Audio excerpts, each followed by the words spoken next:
श्री राधे श्याम। परम पूज्य श्री गौरदास जी महाराज जी के YouTube चैनल को सब्सक्राइब करें।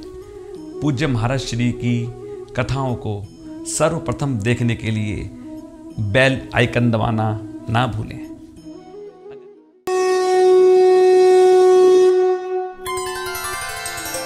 गीता ज्ञान दाता है, गीता वैराग्य दाता है, गीता भक्ति दाता है। बंधुओं, श्रीमद् भगवद गीता के महात्म्य वर्णन है। एकम शास्त्रम देवकी पुत्र गीतम, एको देवो देवकी पुत्र एव, एको मंत्रस्य तस्य नामानि यानि, कर्माप्येकम तस्य देवस्य सेवा। देवकी नंदन भगवान श्री कृष्ण का कहा हुआ गीता शास्त्र ही एकमात्र उत्तम शास्त्र है। भगवान श्री कृष्ण ही एकमात्र महान देवता हैं और उन श्री कृष्ण का नाम ही एकमात्र मंत्र है और उन श्री कृष्ण की सेवा ही एकमात्र कर्तव्य कर्म है।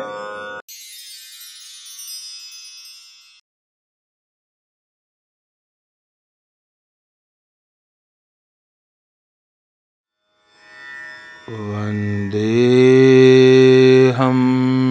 श्रीगुरो श्रीयुतपदकमलं, श्रीगुरुन् वैष्णवांश्च,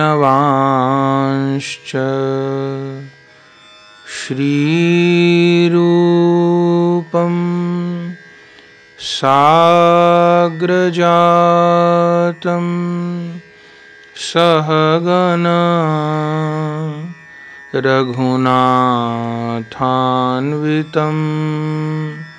तं सजीवं साद्वैतं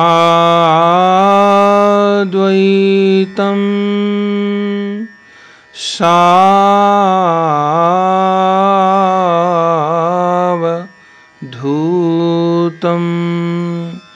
परिजन सहितं, श्री कृष्ण चैतन्य देवं, श्री राधा कृष्ण पादान् सहगण ललिता श्री विशाखान्वितांश्च।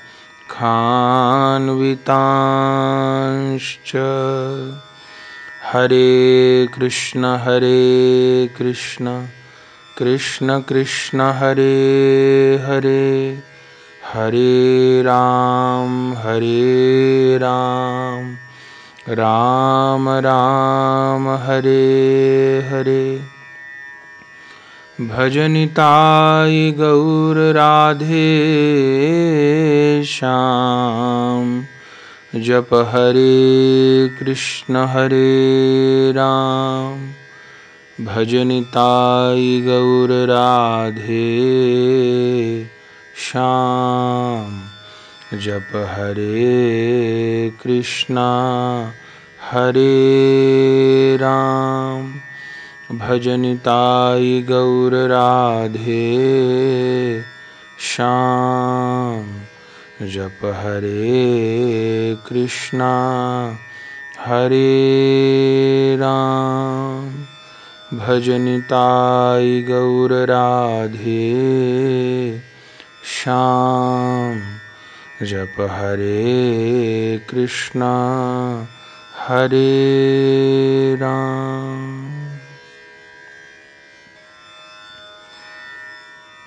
परम करुण पतित पावन अशरण शरण दीन बंधु नवद्वीप बिहारी श्री निताई गौर हरि सरकार, वृंदावन बिहारी श्री राधा माधव युगल सरकार, श्री बड़े बाबा जी महाराज, श्री सद्गुरुदेव की अकारण करुणा के फलस्वरूप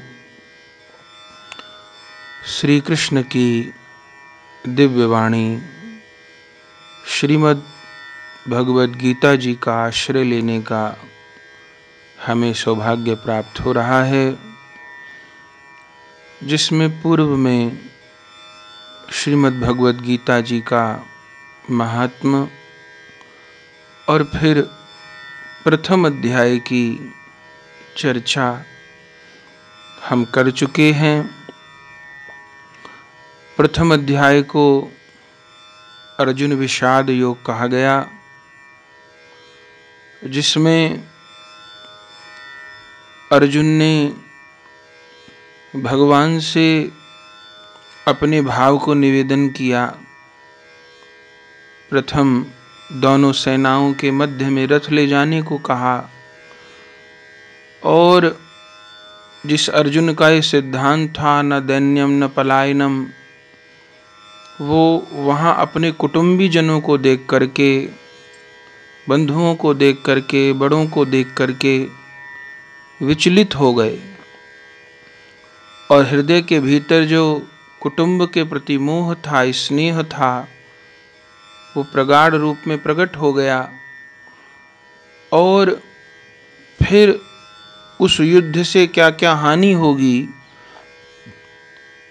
उन सब मनोभावों को भगवान के प्रति व्यक्त किया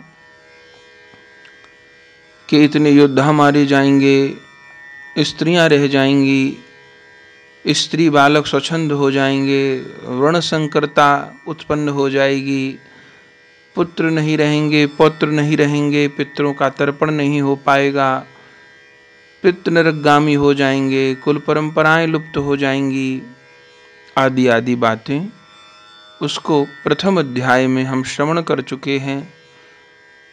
प्रथम अध्याय में केवल अर्जुन ने ही अपनी बात कही और भगवान मौन होकर के गंभीरता से अर्जुन के भावों को सुनते रहे।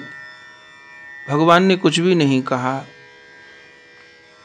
अब दूसरे अध्याय में, जिस अध्याय को सांख्य योग कहा गया है, जिस अध्याय से भगवान का उपदेश प्रारंभ होगा, अर्जुन इस अध्याय में अपनी बात को थोड़े ही शब्दों में कहेंगे और फिर भगवान की शिष्यता ग्रहण कर लेंगे, और तब भगवान दूसरे अध्याय से अब अर्जुन को उपदेश करना प्रारंभ करेंगे। इस दूसरे अध्याय को सांख्य योग कहा गया है, जिसका आज हम सबको भाव श्रवण करना है श्लोकों के साथ। तो प्रथम अध्याय की भूमिका को हम श्रवण कर चुके हैं। अब दूसरे अध्याय को प्रारंभ करते हैं प्रथम श्लोक के साथ। प्रथम श्लोक में संजय धृतराष्ट्र को अर्जुन की स्थिति का वर्णन कर रहे हैं और अर्जुन भगवान को क्या निवेदन करते हैं और फिर भगवान किस प्रकार अर्जुन को समझा रहे हैं, इस विषय का निरूपण हो रहा है। द्वितीय अध्याय प्रथम श्लोक। संजय उवाच तं तथा कृपयाविष्टम् अश्रुपूर्णाकुलेक्षणं विषिदन्तमिदं वाक्यम् उवाच मधुसूदनः।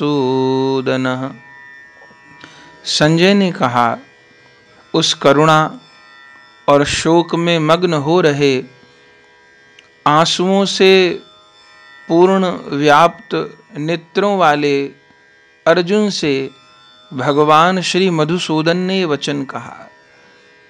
इस श्लोक में उस समय अर्जुन की स्थिति को संजय कह रहे हैं कि हृदय शोक में मग्न है, आंखें अश्रुओं से पूर्ण है, हृदय विकल है। ऐसे आकुल व्याकुल चित्त वाले अर्जुन को भगवान ने देखा, लेकिन जो करुणापूर्ण आर्ततापूर्ण अर्जुन का चित्त है, वह केवल शरीर और संसार को लेकर के है। इसलिए ये करुणा, ये आर्तता बहुत आदरणीय नहीं है। आगे भी हम सुनेंगे कि भगवान हंसते हुए, और पूर्व के प्रथम अध्याय में जितनी बातें बड़ी गंभीरता पूर्वक अर्जुन ने कही, भगवान उन सब बातों का कोई आदर नहीं करेंगे। भगवान कठोर वाणी में थोड़ा फटकारेंगे भी। क्यों? क्योंकि ये करुणा, ये अविकलता केवल नश्वर शरीर को लेकर के है, नश्वर संबंधों को लेकर के है। ये करुणा वास्तविक तत्व को लेकर के नहीं है, केवल शरीर और संसार को लेकर के है। एक वैष्णव का भी चित्त, हृदय करुणा में विगलित होता है, पर वो भगवत कृपा प्राप्त करने के लिए भगवान के वियोग में होता है। तो उस करुणा का, विकुलता का भगवान भी परम आदर करते हैं, संत आचार्य गण भी परम आदर करते हैं। पर यहाँ जो विकलता है वो केवल हसोत्साह के कारण है।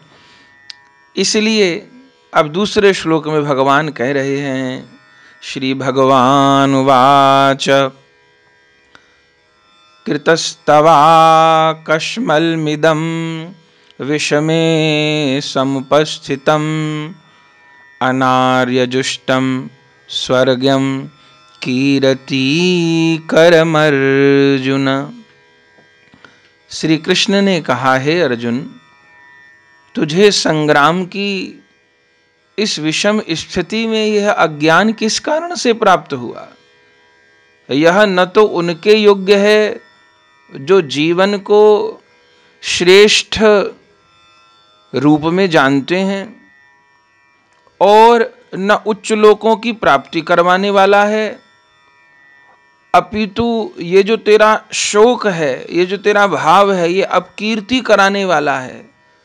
माने इस प्रकार के भाव को करके न तो तुझे कोई ऊंचा लोक प्राप्त होगा, क्योंकि तू क्षत्रिय अनुकूल धर्म का त्याग कर रहा है, और न तेरा यश होगा, क्योंकि तू युद्ध के मैदान को किसी भी कारण छोड़ेगा तो तेरे शत्रु पक्ष यही कहेंगे कि अर्जुन में बल नहीं है, अर्जुन कायर है, युद्ध का मैदान छोड़कर चला गया।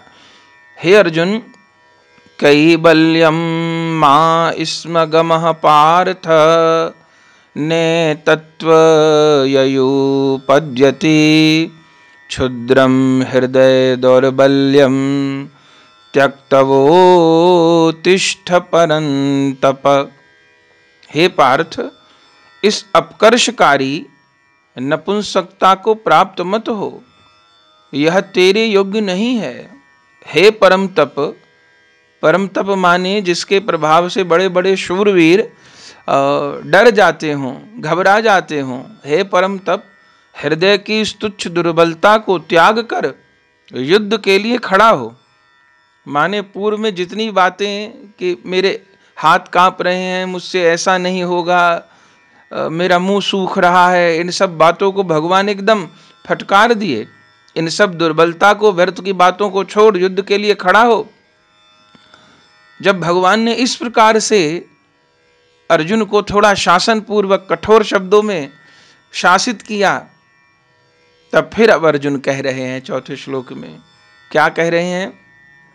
अर्जुन उवाच कथम भीष्म महं संख्ये द्रोणं च मधुसूदन ईशुभि प्रतियोत्स्यामि पूजाहावरीसूदन। अर्जुन ने कहा, हे मधुसूदन श्री कृष्ण, मैं रणभूमि में भीष्म और द्रोणाचार्य आदि का किस प्रकार बाणों से विरोध कर सकता हूं, क्योंकि ये दोनों ही मेरे परम पूज्य हैं। इस सेना में सामने भीष्म खड़े हैं, इस सेना में मेरे शस्त्र गुरु द्रोणाचार्य खड़े हैं, मैं उनका किस प्रकार विरोध करूंगा?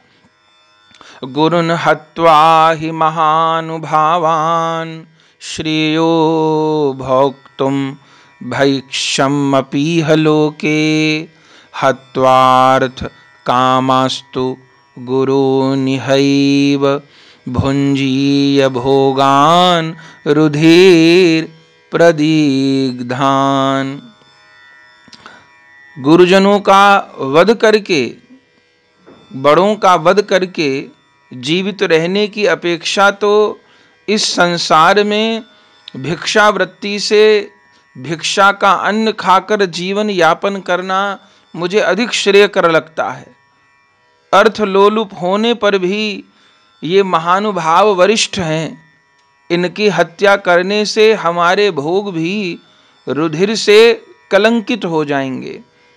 भले ये लोग दुर्योधन की सहायता कर रहे हों, और दुर्योधन की सहायता क्यों कर रहे हैं? क्योंकि सिंहासन से बंधे हैं।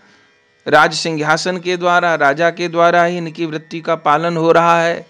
ये दुर्योधन के अन्न भोजी हैं, ये दोष है। लेकिन दुर्योधन के अन्न भोजी होते हुए भी, अधर्म का पक्ष लेते हुए भी ये हमारे गुरुजन हैं, पूज्य हैं। इसलिए इनको मारकर जो भोग मुझे प्राप्त होंगे वो रुधिर से सने हुए होंगे। हे प्रभु, नाचैत द्विद्यः कतरन्नो गरीयो यद्वा जयेम यदि वा नो जयेयुः यानैव हित्वा न जिजीविषाम तेव स्थिता प्रमुखे धार्तराष्ट्रः। हम नहीं जानते कि हमारे लिए क्या श्रेयस्कर है, क्या कल्याणकारी है, उन पर विजय प्राप्त करना या उनसे पराजित होना, अथवा यह भी नहीं जानते कि युद्ध में हम जीतेंगे या हारेंगे, हम जीतेंगे या हमको वे ही जीतेंगे। जिनका वध करके हम जीवित भी नहीं रहना चाहते, वे ही धृतराष्ट्र के पुत्र इस रणभूमि में लड़ने के लिए हमारे सामने खड़े हैं। अब देखिए, अर्जुन का मोह और प्रबल हो रहा है। पहले द्रोणाचार्य और भीष्म पितामह से युद्ध करने में अर्जुन को कठिनाई थी। अब उनका कहना है कि जो धृतराष्ट्र के पुत्र सामने खड़े हैं, इनको मार कर ये सब समाप्त हो गए तो उस राज्य को प्राप्त करने में, जीने में भी हमको कोई बहुत सुख प्राप्त नहीं होगा। हे मधुसूदन, हे श्री कृष्ण, कार्पण्य दोषोप हत स्वभावः प्रच्छामि त्वां धर्म सम्मूढ़ चेता यच्छ्रेयः स्यान्निश्चितं ब्रूहि तन्मे शिष्यस्तेऽहं शाधि मां त्वां प्रपन्नम। यह बहुत सुंदर श्लोक है। इस श्लोक में अर्जुन श्री कृष्ण की शरणागति ग्रहण कर रहे हैं। कह रहे हैं, हे प्रभु, कृपणता के कारण मैं स्वधर्म के संबंध में सम्मोहित हो गया हूं और धैर्य भी खो बैठा हूं। न तो मुझे अपने स्वधर्म का बोध है कि मुझे क्या करना चाहिए, क्या नहीं करना चाहिए, और धैर्य भी नहीं रहा है, बल भी मुझ में नहीं रहा है। इसलिए आपसे पूछता हूं, मेरे लिए जो निश्चय किया हुआ श्रेयस्कर साधन हो, माने परम कल्याणकारी साधन हो, हे प्रभु आप वह मेरे लिए कहिए, क्योंकि मैं आपका शरणागत शिष्य हूं। अतएव कृपया मुझको शिक्षा दीजिए।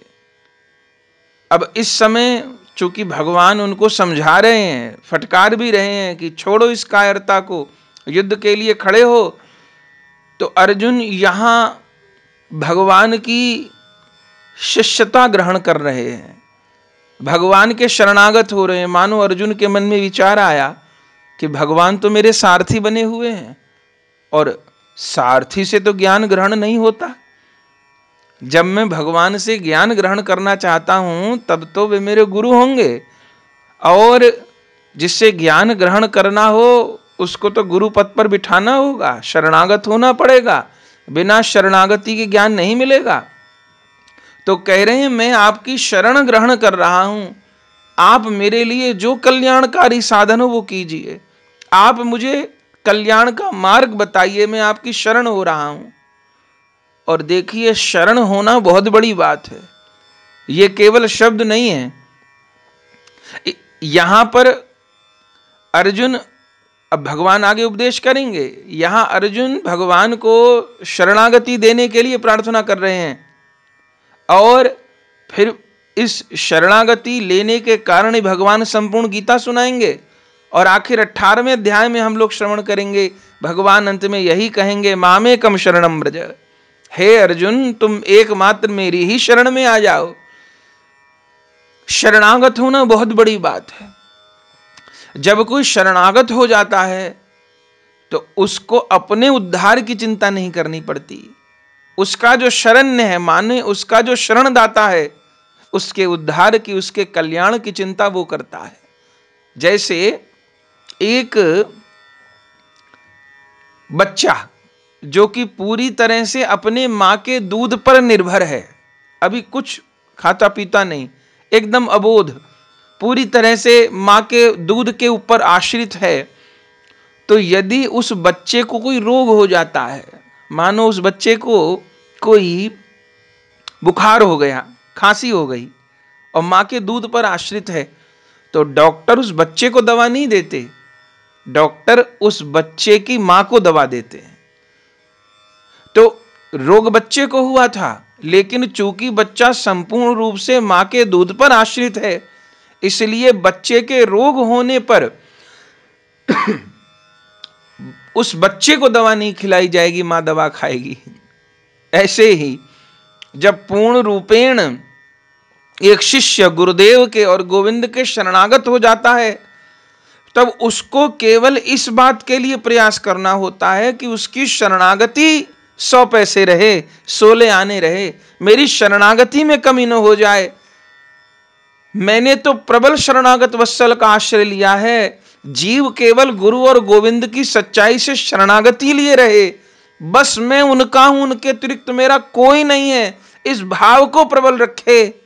तो बंधुओं, शरणागत वत्सल प्रभु गोविंद श्री गुरुदेव इतने समर्थ हैं, गुरु कृपा और गोविंद कृपा इतनी समर्थ है कि शरणागत भक्त का संपूर्ण रूप में उद्धार, संपूर्ण रूप में माया की निवृत्ति, संपूर्ण रूप में भगवत प्रेम की प्राप्ति उसकी शरणागति ही करा दे। तो फिर इतना साधन क्यों है? कथा सुनना, कीर्तन करना, नाम जप करना। असलियत में ये साधन, ये भजन, ये रोकर पुकारना, ये सब इसीलिए है कि हमारी शरणागति सिद्ध हो जाए। हम अभी बाहर से तो शरणागति लिए हैं, कंठी तो पहने हैं, तिलक तो लगाए हैं, गुरु मंत्र का जप तो करते हैं, लेकिन हमारा मन जानता है कि अभी हम नाम के प्रति, गुरुदेव के प्रति, अपने इष्ट देव के प्रति पूर्ण रूपेण शरणागत नहीं है। अभी तो मन के भीतर जाने किस किस का आश्रय है, अभी तो धन का आश्रय है, अभी पद का आश्रय है, अभी घर का आश्रय है। आश्रय से अर्थ ये नहीं कि हमको सब कुछ छोड़ देना है, यहां शरीर से छोड़ने को छोड़ना नहीं माना गया है। जब तक शरीर है तब तक कपड़े भी पहनने पड़ेंगे, घर में भी रहना पड़ेगा, धन से भी व्यवहार करना पड़ेगा किसी न किसी रूप में। शरणागति मन की वस्तु है, माने व्यवहार करते हुए संपूर्ण रूप में गोविंद ही मेरे आश्रय हैं। ये वस्तु, ये घर, ये कपड़ा, ये धन, ये परिवार, ये पद, ये प्रतिष्ठा, ये जगत मेरा नहीं है, नहीं है, नहीं है। एकमात्र मैं श्री गोविंद का ही हूं और एकमात्र श्री गोविंद ही मेरे हैं। इस भाव का नाम शरणागति है। जितने साधन है वो इसीलिए हैं कि चित्त अन्य आश्रय से खाली हो जाए और भगवत शरणागति, गुरु शरणागति ही चित्त में प्रबल हो जाए, नाम की शरणागति ही चित्त में प्रबल हो जाए। और जब वास्तव में शरणागति ले ली जाएगी तो नाम जप के लिए प्रयास करना पड़ेगा क्या? तब तो स्वतः नाम जप होगा। तब बार बार, अभी जो हमको भगवान विस्मृत हो जाते हैं, भगवान विस्मृत होंगे क्या? बार बार नाम की विस्मृति होती है, यही कारण है कि शरणागति नहीं है। पता चल रहा है बार बार भगवान की विस्मृति होती है तो अभी शरणागति पुष्ट नहीं है, पता चल रहा है। तो अर्जुन 7वें श्लोक में भगवान की शरणागति स्वीकार कर लेते हैं और फिर आगे कह रहे हैं, हे गोविंद, नहीं प्रपश्यामि ममापनुद्याद्य यच्छोक मुच्छोषणमिन्द्रियाणाम् अवाप्य भूमा वस्पत्नमृद्धं राज्यं सुराणामपि चाधिपत्यम। मैं ऐसा कोई उपाय नहीं देखता हूँ जो मेरी इंद्रियों को सुखाने वाले इस महान शोक को दूर कर सके। स्वर्गीय देवताओं के समान भूमि के सार्वभौम निष्कंटक राज्य, स्वर्ग के समान भोगों की प्राप्ति होने पर भी मैं इस शोक को दूर नहीं कर सकूंगा। माने ये हस्तिनापुर का राज्य मिल जाए, संसार का राज्य मिल जाए, इससे तो क्या, यदि मुझे देवताओं के भी भोग मिल जाएं, देवताओं का भी ऐश्वर्य मिल जाए, तब भी ये मेरा शोक दूर होगा, मुझे नहीं लगता। आपकी वाणी श्रवण करके आपके द्वारा दिए गए समाधान से ही मेरा शोक दूर हो सकता है। ये कहकर अर्जुन मौन हो गए।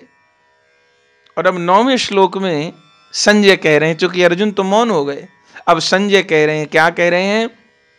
संजय उवाच एवं मुक्त्वा ऋषिकेशं गुणाकेशः परं तप न योत्स्ये इति गोविंद मुक्त्वा तूषणीं बभूवः।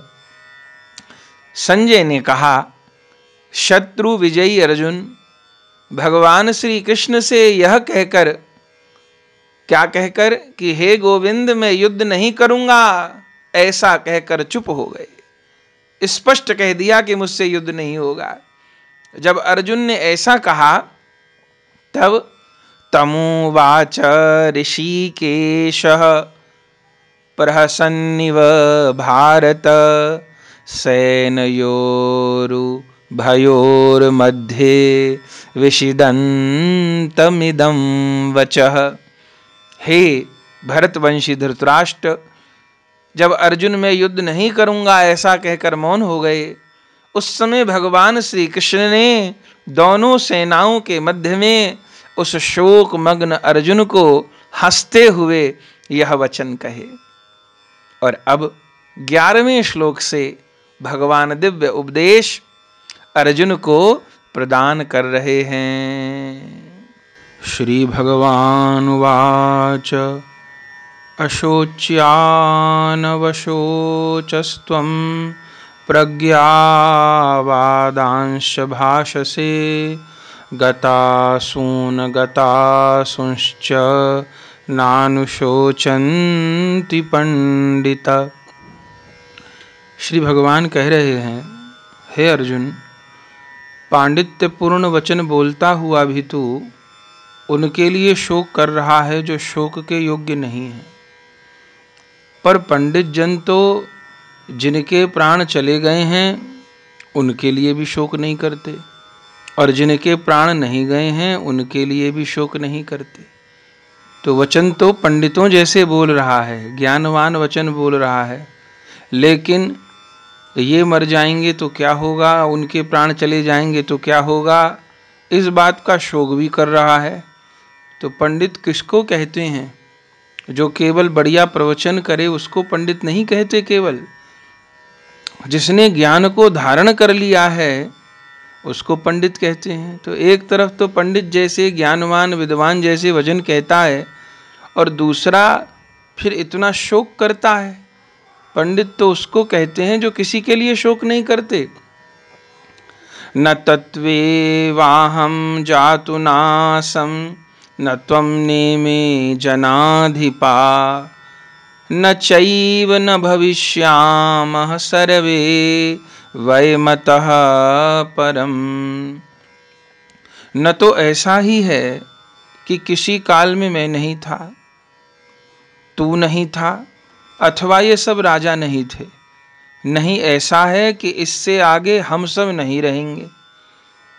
तुमको लग रहा है कि जो दृश्य हमको दिख रहा है यही सत्य है, पर इससे पहले, इन शरीरों से पहले क्या तू नहीं था, मैं नहीं था? या जो राजा इतने दिखाई दे रहे हैं इन रूपों में ये लोग नहीं थे? या इस शरीर के बाद ये सब नहीं होंगे क्या? अरे अर्जुन, देहिनो अस्मिन् यथा देहे कौमारं यौवनं जरा तथा देहांतर प्राप्तिर धीरस्तत्र न मुह्यति। जिस प्रकार बद्ध जीव को इस देह में क्रम से कुमार अवस्था, यौवन अवस्था और वृद्धावस्था की प्राप्ति होती है। ये जो शरीर है इसमें बचपन आया, फिर जवानी आई, फिर वृद्धावस्था आई और ये देह निरंतर परिवर्तित होती रही। बचपन में किसी और तरीके का शरीर था, जवान हुआ तो किसी और प्रकार, बुढ़ापे में किसी और प्रकार का, मरणासन्न अवस्था में किसी और प्रकार का। तो अर्जुन, उसी प्रकार मृत्यु होने पर अन्य देह की प्राप्ति हो जाती है। माने जैसे शरीर में अवस्थाएं आती जाती रहती हैं, उसी भांति मृत्यु होने पर अन्य देह की प्राप्ति होती है। स्वरूप ज्ञानी धीर पुरुष इसमें मोहित नहीं होते। माने जैसे शरीर में अवस्थाएं आती जाती रहती हैं, उसी प्रकार शरीर में जब आयु पूरी हो जाती है तो ये जीवात्मा शरीर का त्याग कर देती है और नए शरीर में प्रविष्ट हो जाती है। मात्रा स्पर्शास्तु कौन्तेय शीतोषण सुख दुखदा आगमापायिनो नित्यांस तान तितिक्षसव भारत। हे अर्जुन, हे कुंती नंदन, इंद्रिय और विषयों के संयोग से होने वाली सुख दुख की प्राप्ति सर्दी गर्मी के आने जाने के समान ही अनित्य और क्षणभंगुर है। इसलिए हे अर्जुन, उनको विचलित हुए बिना सहने का अभ्यास कर।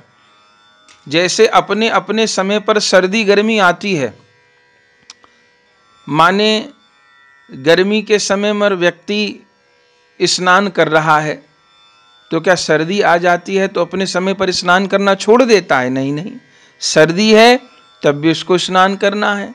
गर्मी के समय में क्या माता बहनें रसोई बनाना छोड़ देती हैं कि अभी सर्दी का समय था तो चूल्हे के पास बैठकर रसोई बनाने में थोड़ा गर्माहट मिलती थी, सुख मिलता था। अब गर्मी का महीना आ गया, मई जून का महीना आ गया तो भले पसीना बहे, लेकिन वो भोजन बनाना जरूरी है। उस कर्तव्य को मानकर भले गर्मी हो तो स्त्री भोजन बनाने का त्याग नहीं कर देती। स्नान करना आवश्यक है, तो कोई सर्दी के दिनों में कोई व्यक्ति स्नान का त्याग नहीं कर देता। ऐसे ही इंद्रियों के संयोग से जो सुख दुख आ रहे हैं वो सर्दी और गर्मी के समान है।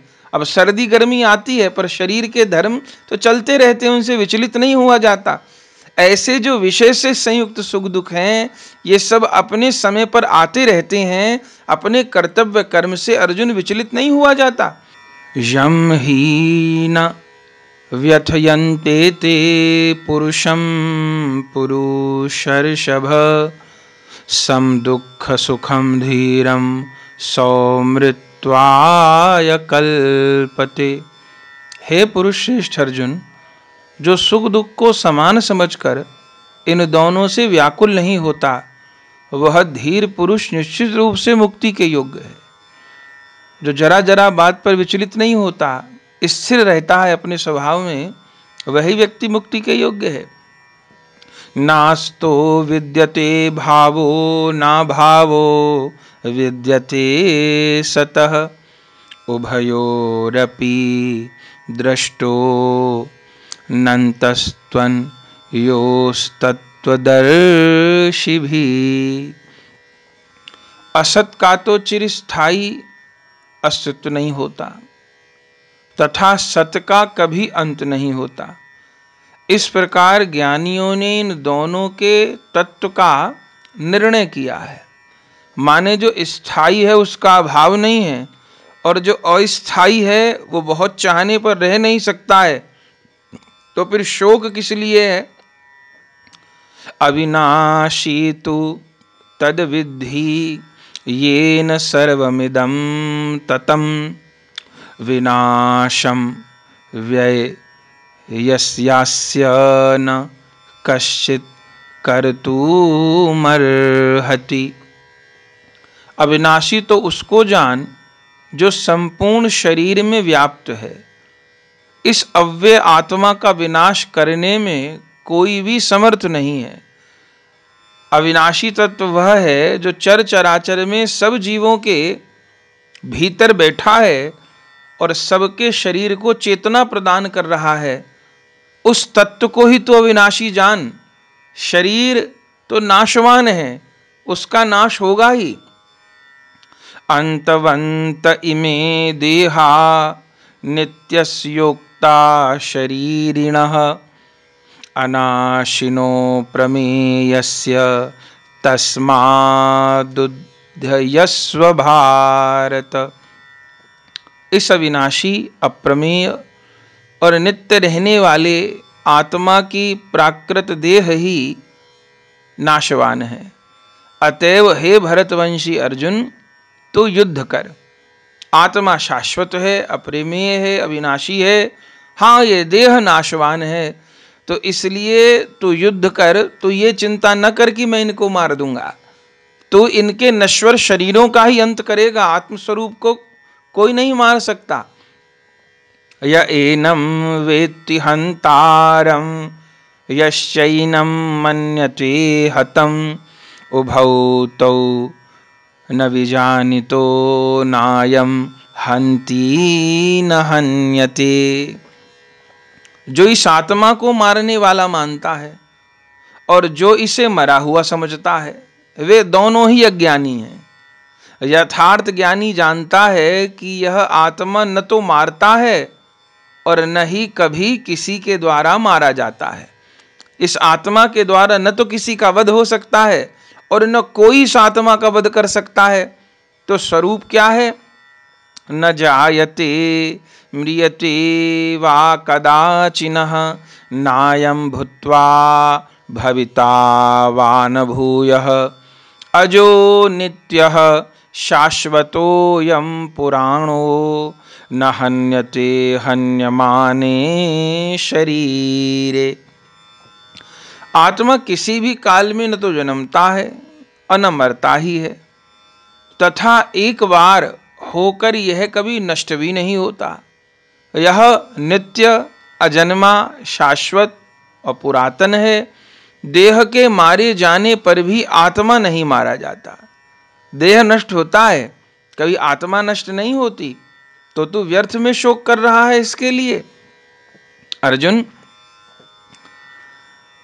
वेदा विनाशिनं नित्यं यः एनं जमव्ययं कथं स पुरुषः पार्थ कं घातयति हन्ति कम्।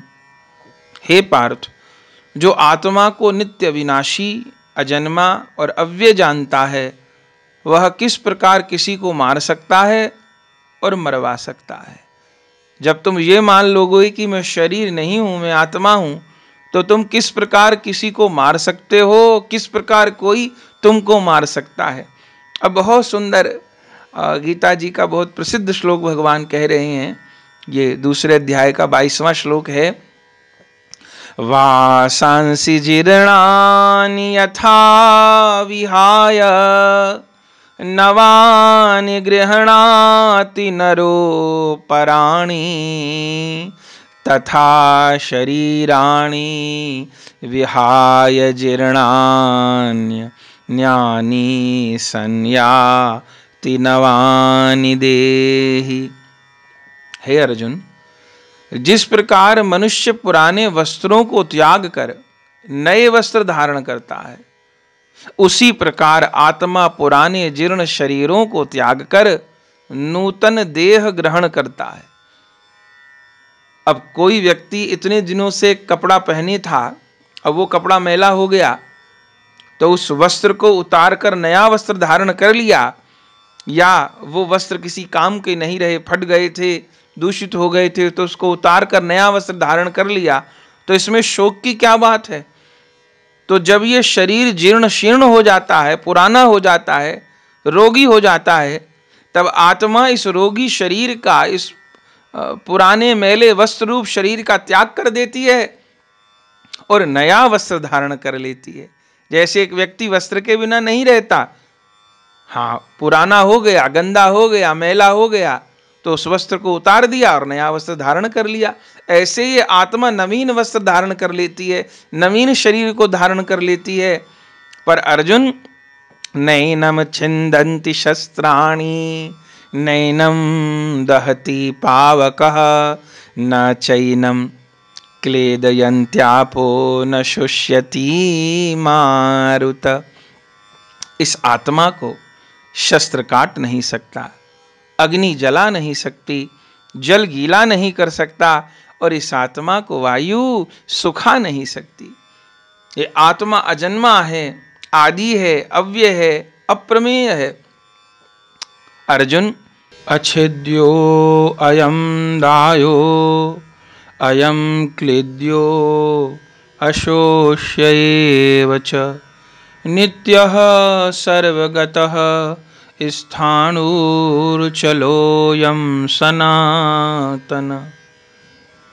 हे अर्जुन, क्योंकि यह आत्मा अछेद्य है, यह आत्मा अदाह्य है, जलाया नहीं जा सकता, छेदन नहीं किया जा सकता, अक्लेद्य है, इसको क्लेश भी नहीं दिया जा सकता, और निसंदेह यह आत्मा अशुष्य है, तथा यह आत्मा नित्य, सर्वव्यापी, अचल, स्थिर रहने वाला और सनातन है।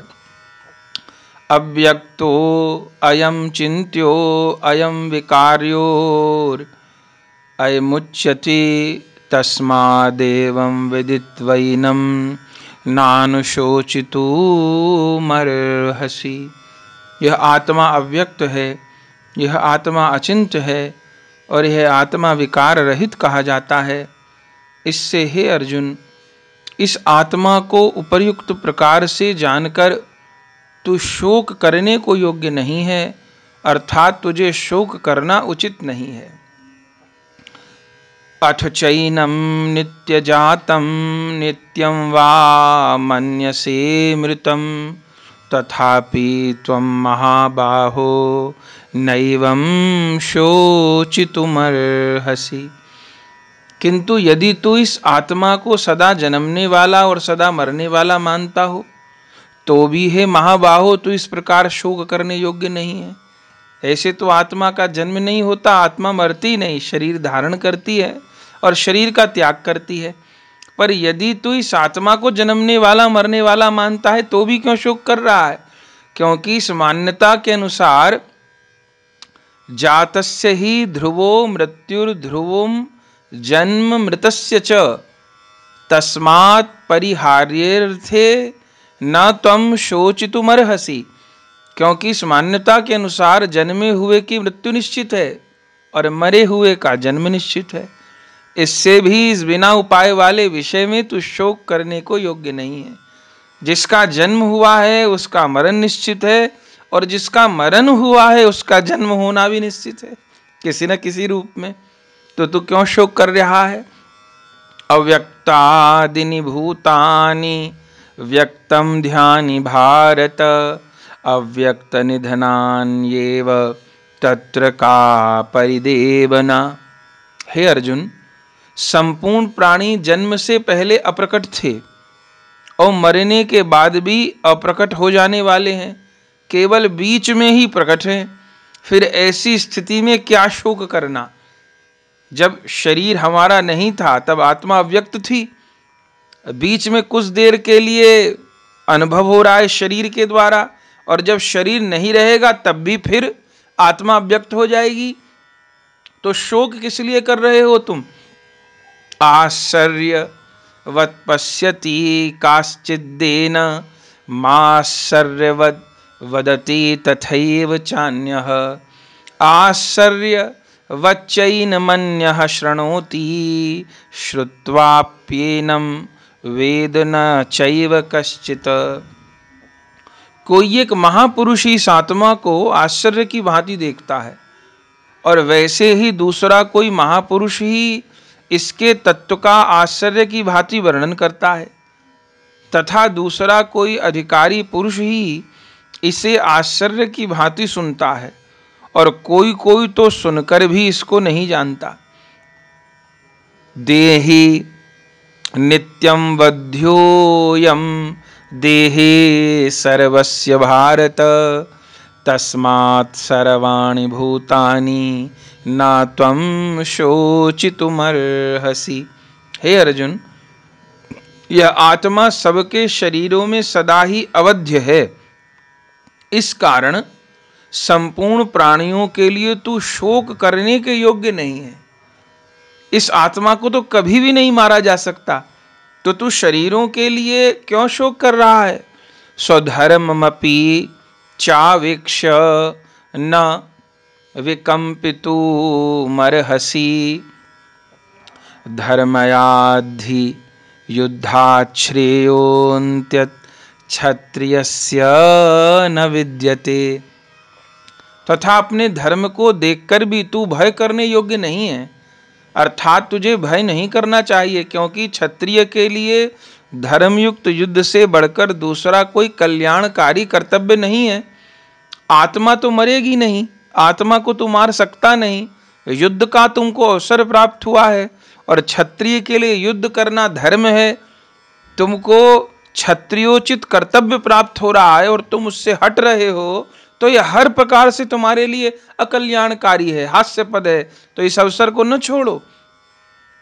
अथ चेत्त्वमीमं धर्म्यं संग्रामं न करिष्यसि ततः स्वधर्मं कीर्तिं च हित्वा पापं वापस्यसि।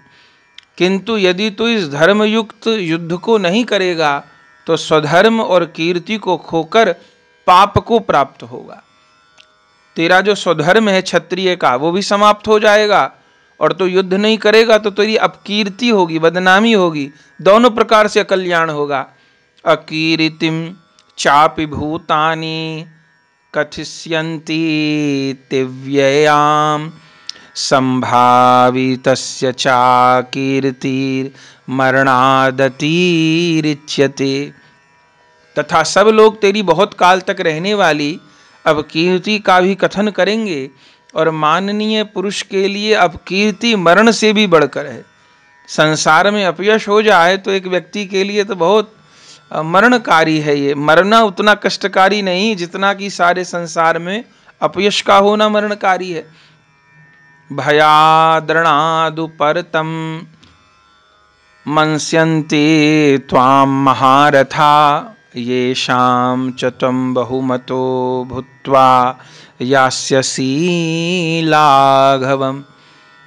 और जिनकी दृष्टि में तू पहले बहुत सम्मानित होकर अब लघुता को प्राप्त होगा, वे महारथी लोग तुझे भय के कारण युद्ध से हटा हुआ मानेंगे।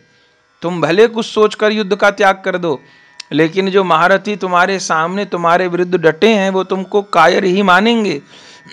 कोई यही नहीं मानेंगे कि कौरवों पर दया करके इसने युद्ध को छोड़ दिया है। अवाच्य वादांश बहुन वदिष्यन्ति तवाहिता निंदन तस्तव सामर्थ्यम ततो दुःखतरम नु किम। तेरे बैरी लोग तेरे सामर्थ्य की निंदा करते हुए तुझे बहुत से न कहने योग्य वचन भी कहेंगे, उससे अधिक दुख और क्या होगा तेरे लिए। हतो वा प्रापस्यसि स्वर्गम जित्वा वा भुक्ष्यसे महीम तस्मादुत्तिष्ठ कौन्तेय युद्धाय कृत निश्चयः। या तो तू युद्ध में मारा जाकर स्वर्ग को प्राप्त होगा, अथवा संग्राम में जीतकर पृथ्वी का राज्य भोगेगा। इस कारण हे अर्जुन, तो युद्ध के लिए निश्चय करके खड़ा हो जा। हर प्रकार से यदि वीर गति को प्राप्त हुआ तो उच्च लोक को प्राप्त करेगा, और यदि जीत गया तो ये जो संसार का राज्य है ये तुझको प्राप्त होगा। सुख दुखे समे कृत्वा लाभा लाभो जया जयौ ततो युद्धाय युजस्व नैवं पापम वापस्यसि। जय पराजय, लाभ हानि और सुख दुख को समान समझकर उसके बाद युद्ध के लिए तैयार हो जा। इस प्रकार युद्ध करने से तू पाप को नहीं प्राप्त होगा।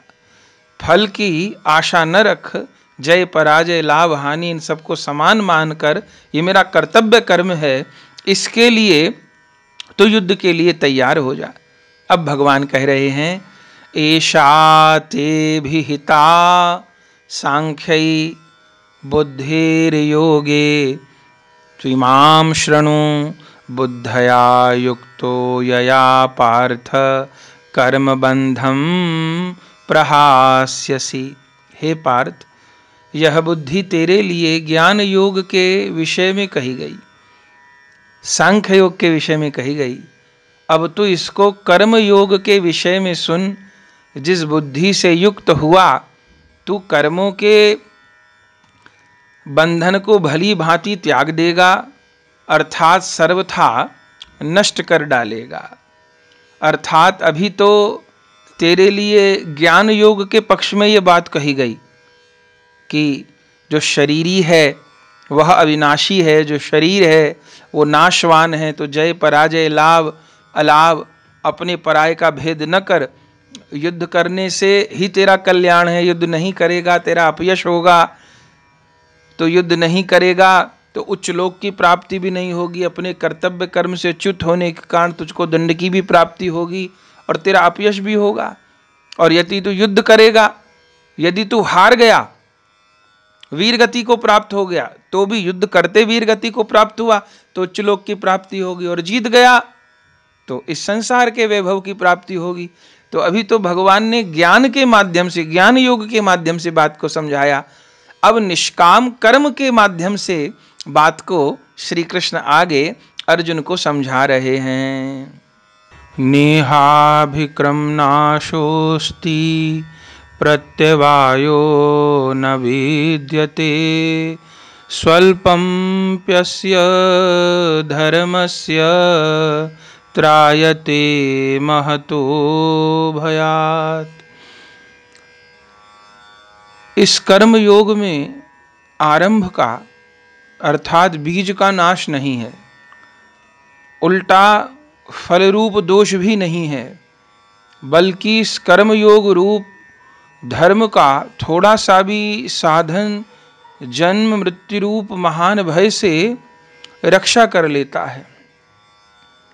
अर्थ क्या है? भगवान प्रथम सांख्य योग के उपदेश के माध्यम से अर्जुन को समझा रहे थे, ज्ञान योग के माध्यम से, माने कि ये नश्वर है और ये शाश्वत है। ये नश्वर है, ये अविनाशी है, तो नश्वर के भीतर मोह न कर। जो अविनाशी है वो अविनाशी ही रहेगा। तो नश्वर की तरफ अपनी आसक्ति का त्याग करके अविनाशी में स्थापित हो, इस ज्ञान योग के द्वारा उपदेश प्रदान कर रहे थे। अब प्रभु कर्म योग के द्वारा ज्ञान प्रदान करेंगे, माने कि कैसे कर्म को करते हुए नश्वर में से नश्वर को प्रकट रूप में त्यागे बिना कैसे उसमें से आसक्ति निकाल कर, माने कर्म तो करे बिना जीव रह नहीं सकता, तो कर्म करना भी जरूरी है, और उस कर्म के कारण जो बंधन हो जाता है वो बंधन ही जीव को अनंत जन्मों में भटकाता है, पाप पुण्य कराता है। तो अब भगवान उस विधि का वर्णन कर रहे हैं, उस स्वरूप को प्रकट कर रहे हैं, जिससे कर्म को करते हुए कर्म फल की आशा त्याग करके, कर्म की आसक्ति को त्याग करके समता पूर्वक कर्म किया जाए। तो वो कर्म, जैसे चलते हुए किसी व्यक्ति के पैर में कांटा गड़ गया, तो कांटा दुख का कारण था, पैर में कांटा लग गया। तो एक व्यक्ति तो वो था, पैर में कांटा लग गया, बैठा रो रहा है रास्ते में, मेरे पैर में कांटा लग गया, मेरे पैर में कांटा लग गया। कांटे बहुत बुरी चीज है, रास्ते में कैसे कांटे पड़े थे, कांटे से मुझे इतना दुख हो गया। एक दूसरा व्यक्ति उसी समय एक दूसरा कांटा उठा लाया और उस दूसरे कांटे से उसने उस पहले कांटे को जो पैर में गड़ा था उससे निकाल दिया और दोनों कांटों को फेंक दिया। तो माने पहले जो आसक्ति युक्त कर्म था वो बंधन का कारण था, अनंत जन्मों में शरीरों में भटकाने का कारण था, दुख का कारण था। लेकिन वही कर्म जब भगवत प्रसन्नता के हेतु और फल में आसक्ति का त्याग करके हुआ तो वो कर्म जो अभी तक बंधन का कारण था वो कर्म कर्म बंधन से निकालने का कारण हो गया। माने एक कांटा दुख दे रहा था और दूसरा कांटा जब बुद्धिमानी से प्रयोग किया गया तो पहले कांटे ने दुख दिया और दूसरे कांटे ने पहले कांटे को निकालकर सुख दे दिया। तो वही कर्म बंधन का कारण भी है और वही कर्म जब योग पूर्वक किया जाए, श्री भगवान की दिव्य वाणी गीता जी के अनुसार किया जाए तो वो कर्म बंधन का कारण न होकर के कर्म बंधन से मोक्ष करने वाला हो जाएगा। इसी भाव को श्री कृष्ण आगे वर्णन कर रहे हैं। आप कह रहे हैं व्यवसायात्मिका बुद्धिरेकेह कुरु नंदन बहुशाखा हंताश्च बुद्धयो व्यवसायिनाम। हे अर्जुन, इस कर्म योग में निश्चयात्मिका बुद्धि एक ही होती है, किंतु अस्थिर विचार वाले विवेकहीन सकाम मनुष्यों की बुद्धियां निश्चय ही बहुत भेदों वाली और अनंत होती हैं। माने इस कर्म योग में आवश्यक है कि बुद्धि निश्चयात्मिका हो। अनियास जो सकाम कर्म करता है उसकी बुद्धि अनिश्चित होती है और जो निष्काम कर्म करता है माने कर्म फल की इच्छा के बिना कर्म करता है उसकी बुद्धि निश्चित होती है। तो इस कर्म योग की जो प्रधान आवश्यकता है बुद्धि की निश्चयात्मिका है। उस निश्चयात्मिका बुद्धि का स्वरूप क्या है भगवान आगे निरूपित कर रहे हैं। यामिमां पुष्पितां वाचम प्रवदन्त्य विपश्चितः वेदवादरता पार्थ नान्यतीति वादिनः कामात्मानः स्वर्गपरा जन्म कर्म फल प्रदां क्रिया विशेष बहुलां भोगैश्वर्य गतिं प्रति भोगैश्वर्य प्रसक्तानां तयापहच्चेतसां व्यवसायात्मिका बुद्धि समाधो न विधीयते। हे अर्जुन, जो भोगों में तन्मय हो रहे हैं, जो कर्म फल के प्रशंसक वेद वाक्यों में ही प्रीति रखते हैं, जिनकी बुद्धि में स्वर्ग ही परम प्राप्य वस्तु है और जो स्वर्ग से बढ़कर दूसरी कोई वस्तु नहीं है ऐसा कहने वाले हैं, वे अविवेकी जो अविवेकी जन हैं, अविवेकी हैं। इस प्रकार की जिस पुष्पित अर्थात दिखराऊ शोभायुक्त वाणी को कहा करते हैं, जो कि जन्म रूप कर्म फल देने वाली तथा भोग एवं ऐश्वर्य की प्राप्ति के लिए नाना प्रकार की बहुत सी क्रियाओं का वर्णन करने वाली है, उस वाणी द्वारा जिनका चित्त हर लिया गया है, जो भोग और ऐश्वर्य में अत्यंत आसक्त हैं, उन पुरुषों की परमात्मा में निश्चयात्मिका बुद्धि नहीं होती। 3 श्लोकों में भगवान उन सकाम पुरुषों का वर्णन कर रहे हैं। वर्णन तो भगवान को निष्कामता का करना है, लेकिन पहले 3 श्लोकों में सकामता का वर्णन और सकामता के कारण उस जीव का चित्त कितना उद्विग्न हो जाता है उस बात का भगवान ने वर्णन किया है। जैसे हीरे का हमें मूल बताना हो तो लक्ष्य तो हीरे का मूल बताना है, पर जिसने कभी हीरा नहीं देखा उसको हीरे की चमक, हीरे का मोल, हीरे के गुण कैसे पता चले। तो जैसे कोई व्यक्ति हीरे के पास में कांच रख दे और पहले कांच के विषय में बताए और कांच के बाद में फिर हीरे के विषय में बताए और कांच और हीरे का तुलनात्मक वर्णन करके बताए कि देखो हीरा कितना श्रेष्ठ होता है, तो वर्णन तो भगवान को करना है निष्कामता का, पर पहले 3 श्लोकों में सकामता का वर्णन किए और सकामता के द्वारा कैसी अनिश्चयात्मिका बुद्धि व्यक्ति की हो जाती है। या तो वो इस संसार के भोगों को ही जीवन का लक्ष्य मान लेता है, अरे कोई बात नहीं, देखा जाएगा, खूब पैसा हो, धर्म से हो अधर्म से हो, खूब अच्छे कपड़े पहने जाएं, खूब अच्छे जीभ के स्वाद पूरे किए जाएं, अय्याशी की जाए, भोग विलास किए जाएं, ये लक्ष्य है। या धर्म भी करने लगे तो कैसा धर्म करने लगे, बोले इस काम को करने से बहुत पुण्य होता है, तो मरने के बाद आराम से स्वर्ग में रहेंगे। यहाँ तो क्या भोग हैं जो ग्रंथों में शास्त्रों में स्वर्ग के सुखों का वर्णन किया गया है। या ये सकाम यज्ञ करें, या उन्होंने कहा कि वहाँ पर ऐसा कोई धार्मिक अनुष्ठान करो तो इतना पुण्य होगा, इतना सुख मिलेगा। तो पहले तो शरीर के द्वारा जो सांसारिक कर्म कर रहे थे वे संसार के सुख की प्राप्ति के लिए कर रहे थे। अब धार्मिक जगत में भी आए तो धर्म के नाम पर भी, भक्ति के नाम पर भी किन चीजों का आचरण कर रहे हैं कि फला दिन करे से ये पुण्य होगा, उस दिन करे से ये पुण्य होगा, ये दिए से ये पुण्य होगा, ये यज्ञ करे से ये पुण्य होगा। तो अभी भी उनकी जो बुद्धि है वो निश्चयात्मिका नहीं है, अभी भी अनिश्चयात्मिका है। किसी ने कहा ये कर लो तो वो करने लग जाएंगे, किसी ने कहा ये कर लो तो वो करने लग जाएंगे। पर उस सब का कारण क्या है? इस चिंता का, उद्विग्नता का, भटकन का कारण क्या है? क्योंकि बुद्धि के भीतर सकामता भरी हुई है। तो उस सकामता ने संसार में तो भटकाया ही, अब वो सकामता भक्ति मार्ग में भी आ गई तो सकामता यहां भी भटकाती रहेगी। क्यों? क्योंकि भगवत प्राप्ति की चाह नहीं है, कल्याण की चाह नहीं है, मोक्ष की चाह नहीं है। अब भक्ति मार्ग में आने के बाद भी, आध्यात्मिक जगत में आने के बाद भी, या तो दुनिया मुझे भक्त कहने लग जाए, मेरा सारे संसार में नाम हो जाए, इस बात की चाहना है, या मेरे जिंदगी के जितने दुख दर्द हैं प्रारब्ध जनित वो समाप्त हो जाएं, ये आशा है, या मरने के बाद मुझे किसी ऊंचे लोक की प्राप्ति हो जाए, ये आशा है। माने अब धार्मिक आचरण करते हुए भी सकाम बुद्धि होने के कारण उतना ही भ्रम है, उतनी ही उद्विग्नता है। और चूंकि वो सब सकाम कर्म शरीर छोड़ने के बाद किसी सुख प्राप्ति के लिए किए जा रहे हैं, भगवत प्राप्ति के लिए, भगवत चरणारविंद आश्रय के लिए नहीं किए जा रहे, तो वो सकाम कर्म भी यहाँ हो सकता है ठीक ठीक करने पर फल तो दे दे, पर अंततः फिर जीव के हाथ में विषाद ही लगने वाला है, भटकन ही लगने वाली है, 84 लाख योनियों का फंदा ही उसको मिलने वाला है।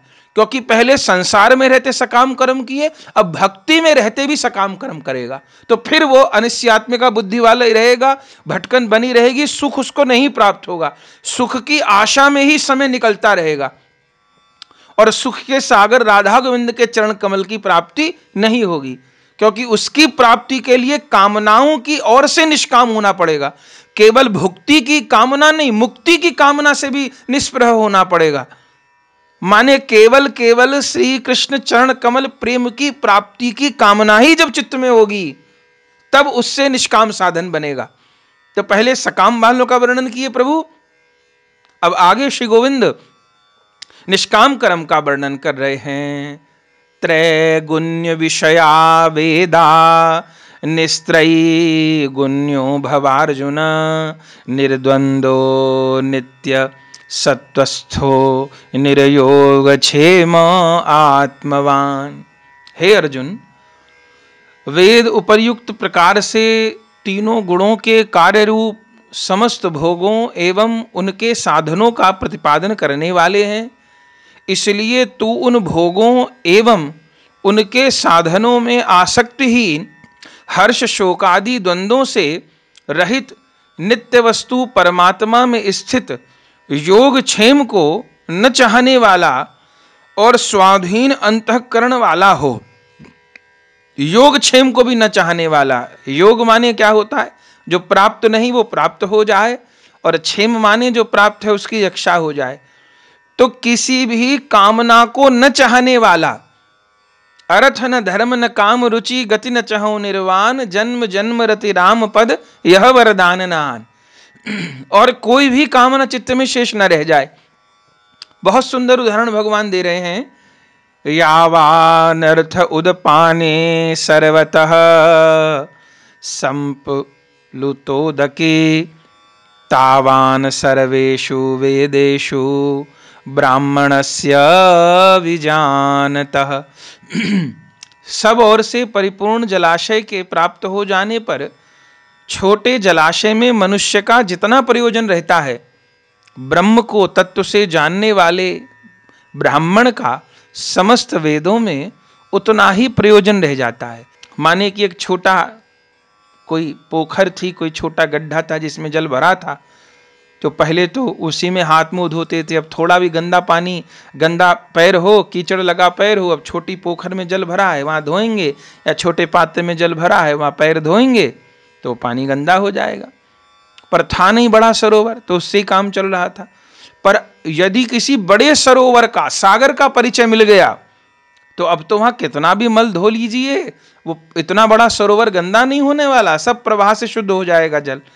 तो कोई बड़ा शुद्ध निर्मल सरोवर प्राप्त होने पर किसी छोटी सी पोखर या किसी छोटे पात्र के जल से प्रयोजन नहीं रह जाता। ऐसे ही भगवान की निष्कामता रूप भक्ति में स्थित होने पर, निष्काम कर्म योग में स्थित होने पर फिर इन सकाम कर्मों में न तो रुचि रह जाती है और ना इनका कोई महत्व रह जाता है साधक के जीवन में। बहुत सुंदर बात आगे प्रभु कह रहे हैं, और ये श्लोक बहुत प्रसिद्ध है। दूसरे अध्याय का 47वां श्लोक है, बहुत प्रसिद्ध श्लोक है। श्री भगवान की वाणी क्या कह रहे हैं प्रभु? कर्मण्येवाधिकारस्ते मा फलेषु कदाचन मा कर्म फल हेतुर्भुर्मा ते संगोस्त्वकर्मणि। हे अर्जुन, तेरा कर्म करने में ही अधिकार है, उसके फलों में तेरा अधिकार कभी नहीं है। इसलिए तू कर्मों के फल का हेतु मत हो, और तेरी कर्म न करने में भी आसक्ति न हो। तेरा केवल कर्म करने में अधिकार है, तेरा कर्म फल में अधिकार नहीं है। यह चार बात भगवान निरूपित कर रहे हैं। तेरा कर्म में अधिकार है, तेरा कर्म फल में अधिकार नहीं है, और तू फल का हेतु भी नहीं है। और चौथी बात कह रहे हैं कि तुझे कर्म करने में आसक्ति का त्याग नहीं करना है। बहुत महत्वपूर्ण बात है। देखिए, भक्ति मार्ग में, अध्यात्म मार्ग में, या ये कहिए संसार में दो बात है। एक है करना, दूसरा है होना। करने में जीव का अधिकार है, होने में प्रभु का अधिकार है। एक साधक को करना क्या होता है? वो करने में तो सावधान रहे और होने में प्रसन्न रहे, संतुष्ट रहे। हमसे भूल क्या होती है? हम करने में सावधान नहीं रहते, सारा ध्यान हमारा होने में होता है, क्या होगा क्या होगा क्या होगा, लेकिन होने पे हमारा अधिकार नहीं है।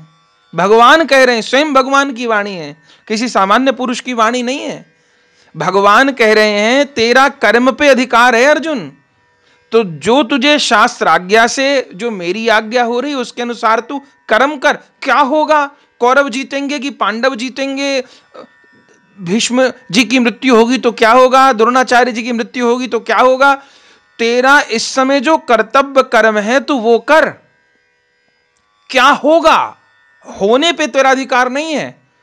और तीसरी बात कि तू कर्म फल का हेतु भी नहीं है। जैसे कोई अच्छा काम हो गया तो मेरे कारण हो गया, ये मानना। बुरा काम हो गया, उसका ये जिम्मेवार है, इसके कारण हो गया। तो कर्म फल में भी तू हेतु नहीं है, और कर्म फल को तू प्रभावित भी नहीं कर सकता है। तुझे कर्म करने पर ध्यान देना है। पर इस बात को सुनकर कि तेरा फल पे अधिकार नहीं, कर्म पे अधिकार है, इस बात को सोचकर तू कर्म करने को मत छोड़ देना। नहीं नहीं, तुझको कर्म तो करना है, पर तुझे कर्म फल की आशा नहीं करनी है। कर्म फल देने वाला मैं हूं, सब जीवों को फल देने वाला मैं हूं। तुझे कर्म करना है, फल की आशा नहीं करनी है। पर फल की आशा नहीं करनी इसका अर्थ यह भी नहीं तू कि कर्म की तरफ से उदासीन हो जा। ना ना, तुझे पूरी ईमानदारी से, पूरी सजगता से कर्म करना है, पर अपने को कर्म फल का हेतु नहीं मानना है, और तेरा कर्म फल पर अधिकार नहीं है। बहुत ध्यान देने योग्य बात है। आगे प्रभु और स्पष्ट कर रहे, योगस्थः कुरु कर्माणि संगम त्यक्त्वा धनंजय सिद्धि सिद्धयो समो भूत्वा समत्वं योग उच्यते। हे धनंजय, तू आसक्ति को त्याग कर तथा सिद्धि और असिद्धि में समान बुद्धि वाला होकर, आसक्ति को त्याग कर सिद्धि और असिद्धि माने काम बना कि काम नहीं बना, सिद्धि और असिद्धि में समान बुद्धि वाला होकर योग में स्थित हुआ, कर्तव्य कर्मों को कर, क्योंकि समत्व ही योग कहलाता है। बहुत सुंदर बात प्रभु कह रहे हैं। समत्व ही माने जो कुछ भी कर्म किया जाए उसके पूर्ण होने और न होने में तथा उसके फल में संभाव रहने का नाम ही समत्व है, और यह समत्व ही योग है। माने कार्य करने में समता रहना। हम लोग सम नहीं रह पाते, इसी के कारण हम दुखी होते हैं। भगवान कह रहे समत्व रहना ही योग है। यह कार्य का परिणाम माने जिसको हम सिद्धि माने हैं वो सिद्धि मिलेगी कि असिद्धि होगी, इस भाव में समत्व रहे। आगे कहते हैं, दूरेण है बरम कर्म बुद्धि योगा धनंजय बुद्धो शरणम अबिंछ कृपणा फल हेतवः। इस समत्व रूप बुद्धि योग से सकाम कर्म अत्यंत ही निम्न श्रेणी का है। इसलिए हे धनंजय, तू समबुद्धि में ही रक्षा का उपाय ढूंढ, अर्थात बुद्धि योग का ही आश्रय ग्रहण कर, क्योंकि फल के हेतु बनने वाले अत्यंत दीन है। जो सकाम कर्म है वो इस समत्व बुद्धि योग कर्म के आगे बहुत निकृष्ट है, क्योंकि जो सकाम कर्म व्यक्ति करता है उसका अपने कर्म पे कम ध्यान होता है, कर्म फल पर अधिक ध्यान होता है।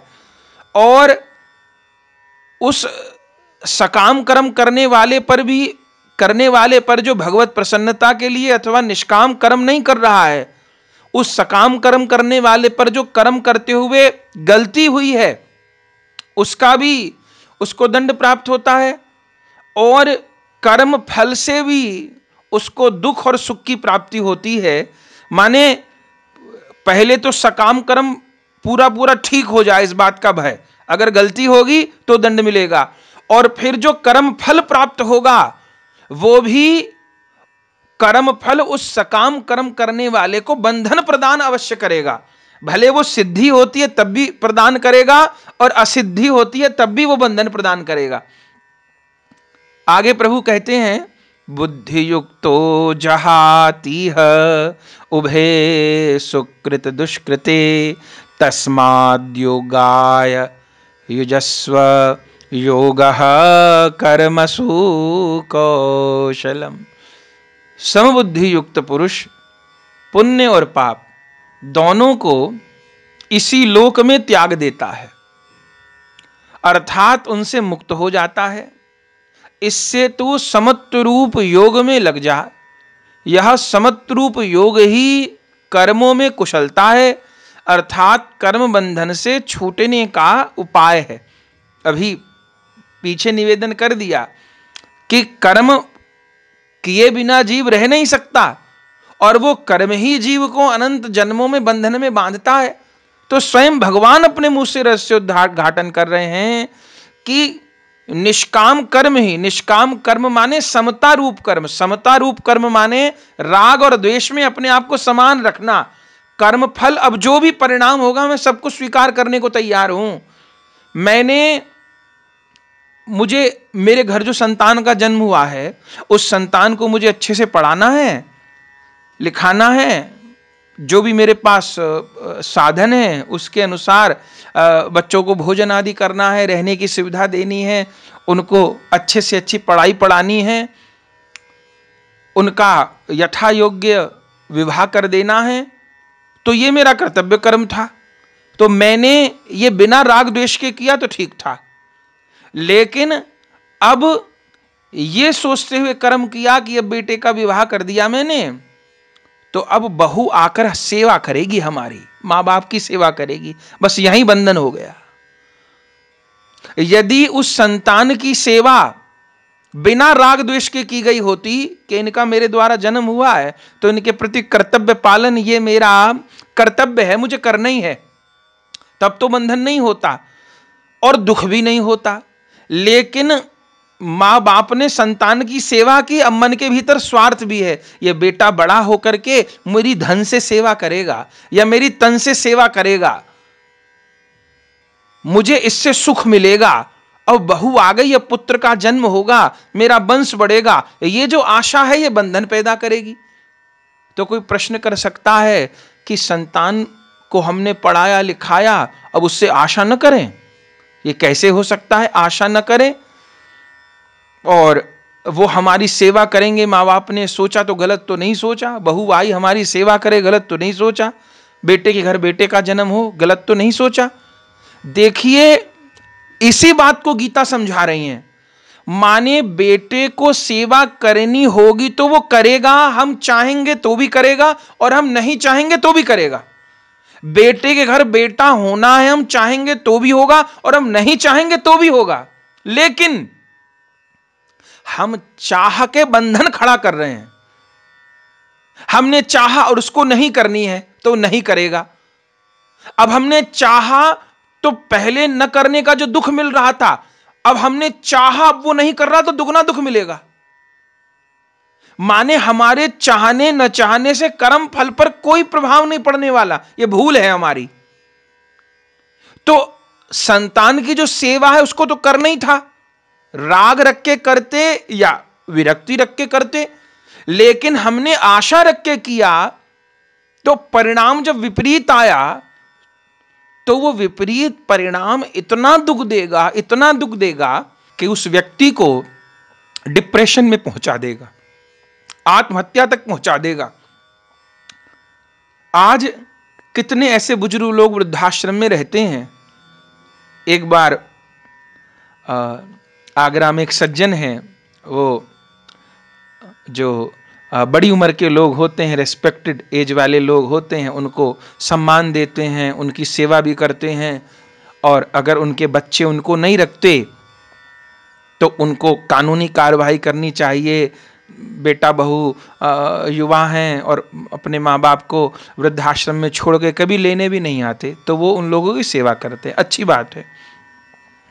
एक बार हमको भी बुलाया गया, वहाँ सभा थी, बहुत सारे बुजुर्ग लोग आए हुए थे जिनके बच्चों ने उनको त्याग रखा था।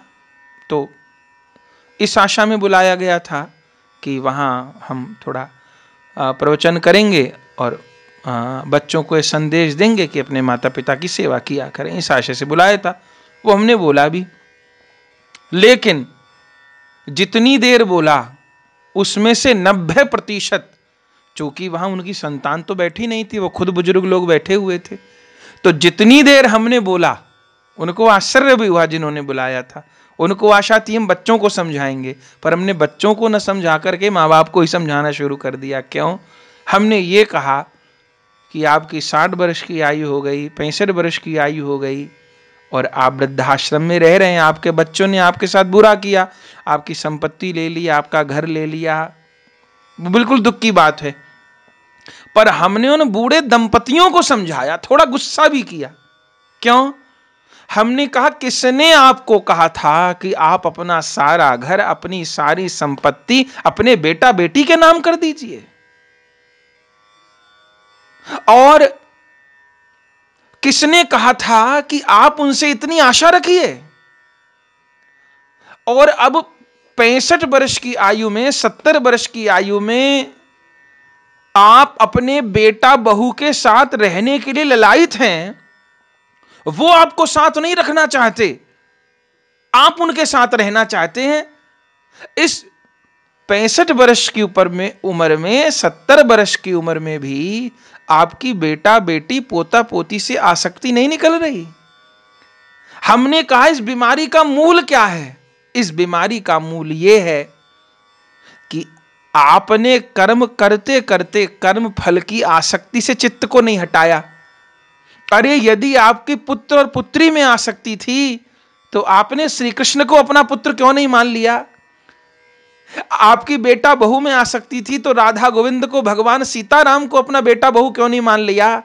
वो तो आपको कभी भी निराश नहीं करते, आपको सदैव प्रसन्न रखते। लेकिन आपके दुख का कारण ये नहीं है कि आपके पास पैसा नहीं है, आपके पास घर नहीं है। पहली आपकी भूल थी, आप अंधे हो गए मोह में, और आपने ये भी नहीं सोचा कि मेरा बुढ़ापा कैसे होगा, और आपने सब कुछ दे दिया। और अब दूसरी आपकी बहुत बड़ी गलती है कि इस अवस्था में भी आप बेटे बहू में से, अपनी बच्चों में से, पोता पोती में से अपनी आसक्ति नहीं निकाल पा रहे। जो आपको नहीं रखना चाहते, आपने किसी कानूनी कार्रवाई के द्वारा बेटों से अपना हक ले भी लिया। ऐसा हक लेने का क्या फायदा? आपको आत्मीयता तो मिलेगी नहीं और किसी को नहीं मिलेगी।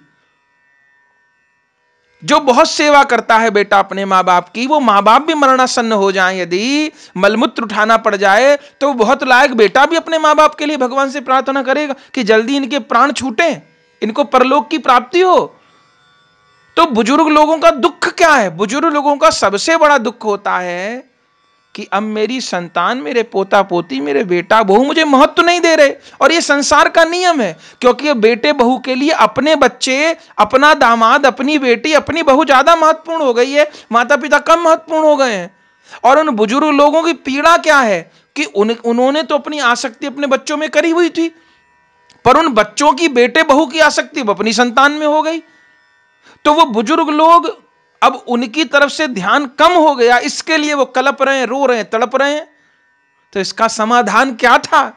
गीता ही इसका समाधान बताती है। यदि इन बुजुर्ग लोगों ने समय रहते निष्काम भाव से अपने बच्चों की सेवा करते हुए अपनी आसक्ति को श्री गोविंद में स्थापित कर दिया होता, या अपने जीवन को, हां बच्चों को पढ़ा दिया, लिखा दिया, हम इनके कर्म, जन्म के साथी थे, कर्म के साथी नहीं, सेवा करे तो ठीक, आदर दे तो ठीक, अनादर दे तो ठीक। एक माता पिता को यह सोचना था, मेरी ड्यूटी पूरी हुई, अब मैं जीवन की सार्थकता के विषय में सोचूं, मैं भगवत प्राप्ति के विषय में सोचूं।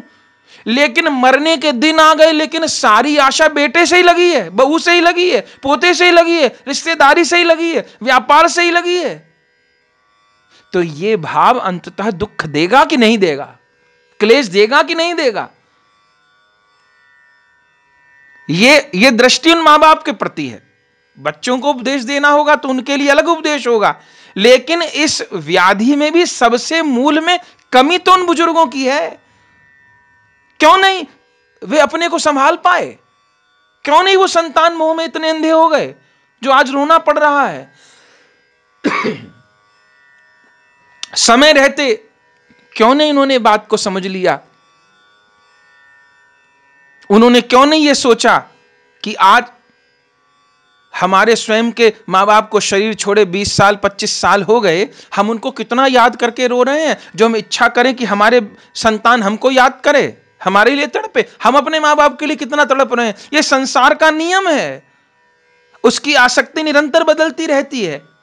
छोटा बच्चा होता है तो पहले उसकी मां में आसक्ति होती है, दूध में आसक्ति होती है, खिलौने में आसक्ति होती है, और बड़ा हो जाता है तो स्कूल में आसक्ति होती है, किताबों में आसक्ति, और बड़ा हो जाता है स्कूल के विद्यार्थियों में, और बड़ा हो जाता है तो जिसके साथ विवाह होता है उस पत्नी में, और बड़ा हो जाता है तो संतान में, फिर और बड़ा हो जाता है, बच्चों का विवाह हो जाता है तो उनकी संतान में, फिर अपनी दवाइयों में। वो आसक्ति निरंतर बदलती रहती है, परिवर्तनशील है। अपरिवर्तनशील क्या है? मैं। और अपरिवर्तनशील क्या है? मेरा। तो मैं आत्मा हूं और श्री कृष्ण ही उस आत्मा के अंशी होने से मेरे स्वामी हैं, मैं उनका दास हूं। यदि इस भाव को, इस संबंध को प्रगाढ़ किया गया होता तो दुख प्राप्त न होता, बंधन प्राप्त न होता, क्लेश प्राप्त न होता। पर यह काम समय रहते ही होगा।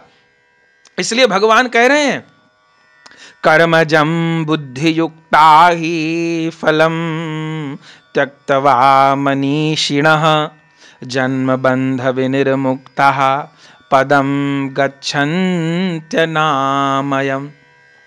क्योंकि संबुद्धि से युक्त ज्ञानी जन कर्मों से उत्पन्न होने वाले फल को त्याग कर जन्म रूप बंधन से मुक्त हो निर्विकार परम पद को प्राप्त हो जाते हैं।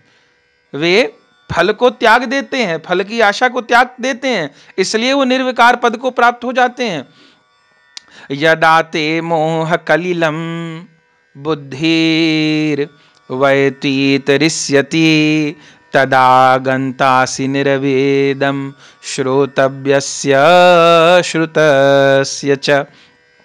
जिस काल में तेरी बुद्धि मोह रूपी दलदल को भली भांति पार कर जाएगी, उस समय तू सुने हुए और सुनने में आने वाले इस लोक और परलोक संबंधी सभी भोगों से वैराग्य को प्राप्त हो जाएगा।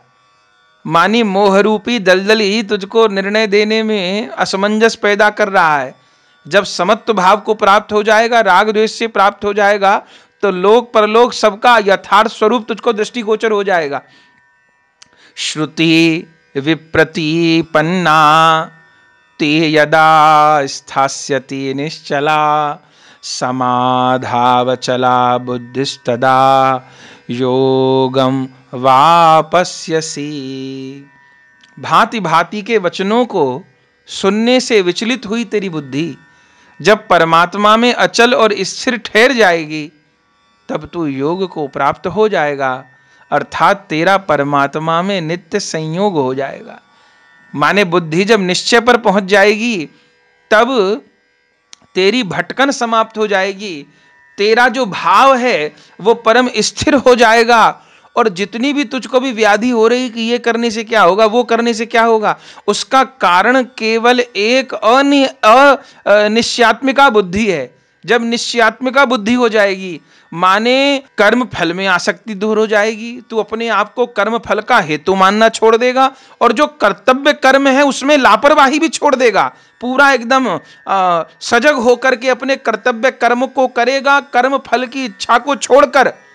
तब धीरे धीरे तुझे स्थिरता प्राप्त होगी, तुझे निश्चयात्मिका बुद्धि प्राप्त होगी। और एक बहुत बड़ी बात है, आप जीवन में अनुभव करिएगा, किसी भी कर्म को जब निष्काम भाव से किया जाता है तो उसका परिणाम क्या होता है, स्वयं भगवान की वाणी है।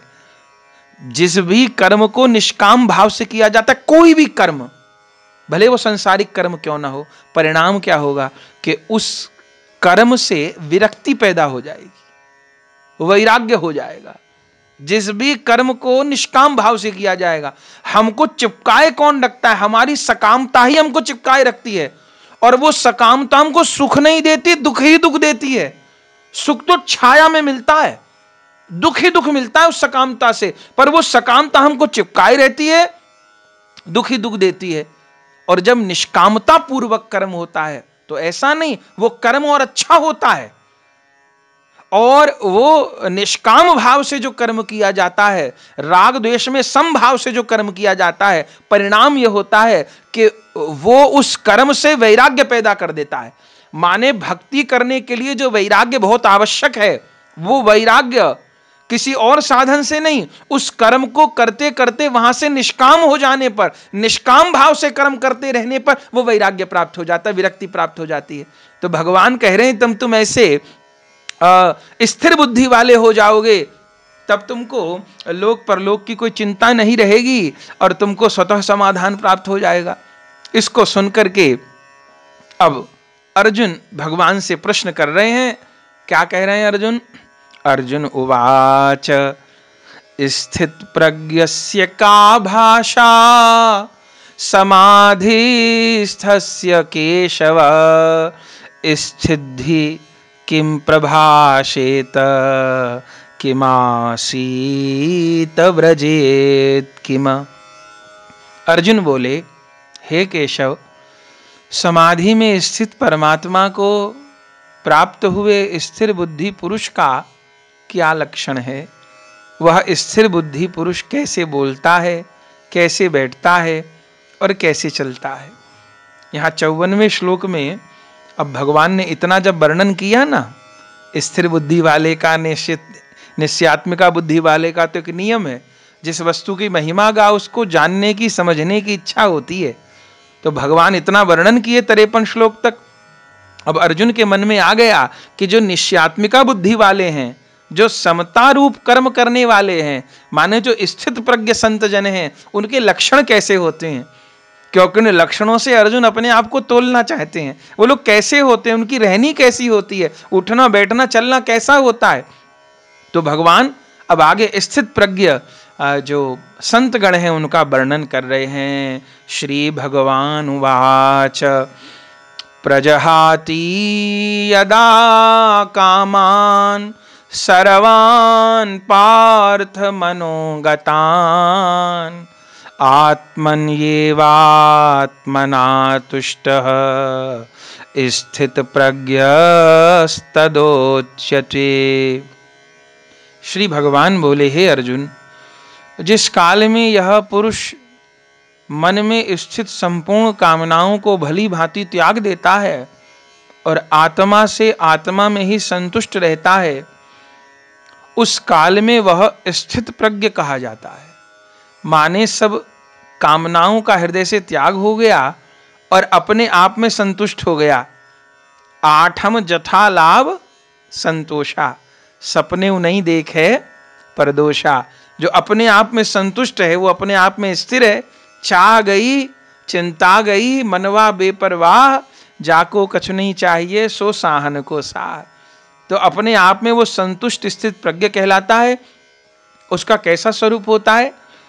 बोले, दुखेश्वनो द्विगन्मना सुखेशु विगत स्पृह वीतराग भय क्रोध स्थित भीर मुनिरुच्यते। दुखों की प्राप्ति होने पर जिसके मन में उद्वेग नहीं होता, सुखों की प्राप्ति में जो सर्वथा निष्प्रिय है, तथा जिसके राग भय और क्रोध नष्ट हो गए हैं, ऐसा मुनि स्थिर बुद्धि कहा जाता है।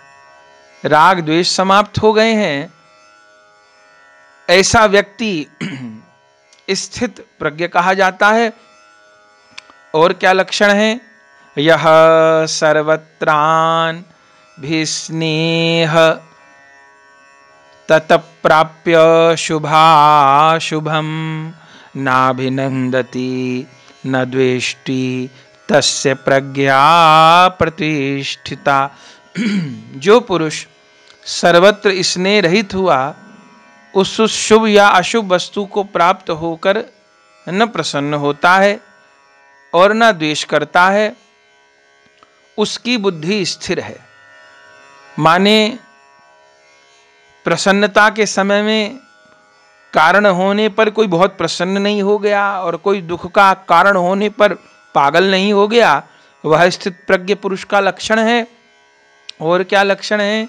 यदा संहरते चायम कुरमो अंगनिव सर्वशः इंद्रियाण इंद्रियार्थेभ्यस् तस्य प्रज्ञा प्रतिष्ठिता।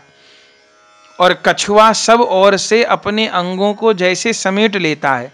कभी कछुए को आप देखिए जल में ऐसे हाथ पांव बाहर निकाल करके तैर रहा होगा, मस्ती में घूम रहा होगा, और जरा कोई कंकरी मार दे जल में तो तुरंत, जो कि इसकी पीठ तो बहुत मजबूत होती है, उसको तो कोई कितना जोर डाले नहीं, पर जो अंग होते हैं, गर्दन होती है, हाथ पांव होते हैं, वो कोमल होते हैं, तो ऐसे तो जल में स्वच्छंद बिछड़ेगा।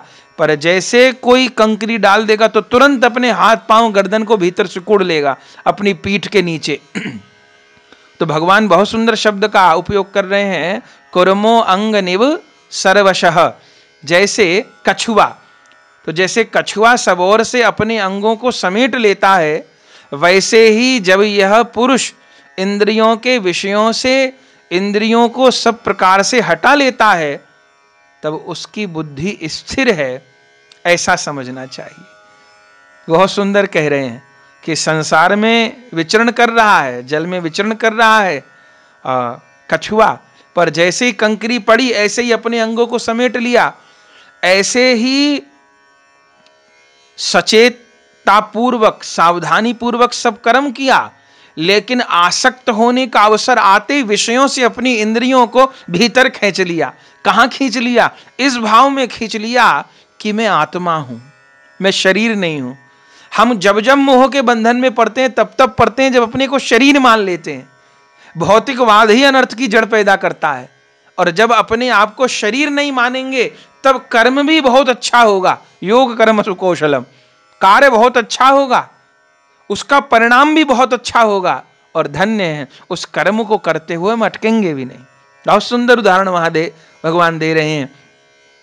आगे कह रहे हैं विषया विनिवर्तन्ते निराहारस्य देहिनः रसवर्जम रसोप्यस्य परम दृष्टवा निवर्तते। इंद्रियों के द्वारा विषयों को ग्रहण न करने वाले पुरुष के भी केवल विषय तो निवृत्त हो जाते हैं। माने जो इंद्रियों के द्वारा विषयों को ग्रहण नहीं करता, जैसे योगी है, अब कर्म फल की इच्छा नहीं छोड़ी, कोई ध्यान कर रहा था, तपस्या कर रहा था, लेकिन किस लिए कर रहा था? मुझे स्वर्ग का सुख मिल जाए, मुझे फला सिद्धि मिल जाए।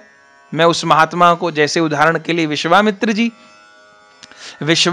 जी, मैं वशिष्ठ जी से बड़ा ऋषि बन जाऊं, इसके लिए तप कर रहे थे। तो बहुत ऊंचा कर्म कर रहे थे, बहुत ऊंचा तप कर रहे थे, लेकिन कर्म फल की आशा कि मैं वशिष्ठ जी से ऊंचा ऋषि बन जाऊं, मुझे स्वर्ग की सिद्धि मिल जाए, मैं संसार में सबसे बड़ा महात्मा ज्ञानी कहलाऊं। तो चूंकि कर्म फल में आसक्त होकर कर्म कर रहे थे, तो परिणाम क्या हुआ? जरा से उर्वशी आई और सारा तप विध्वंस कर गई, सब कुछ समाप्त हो गया, भटक गए।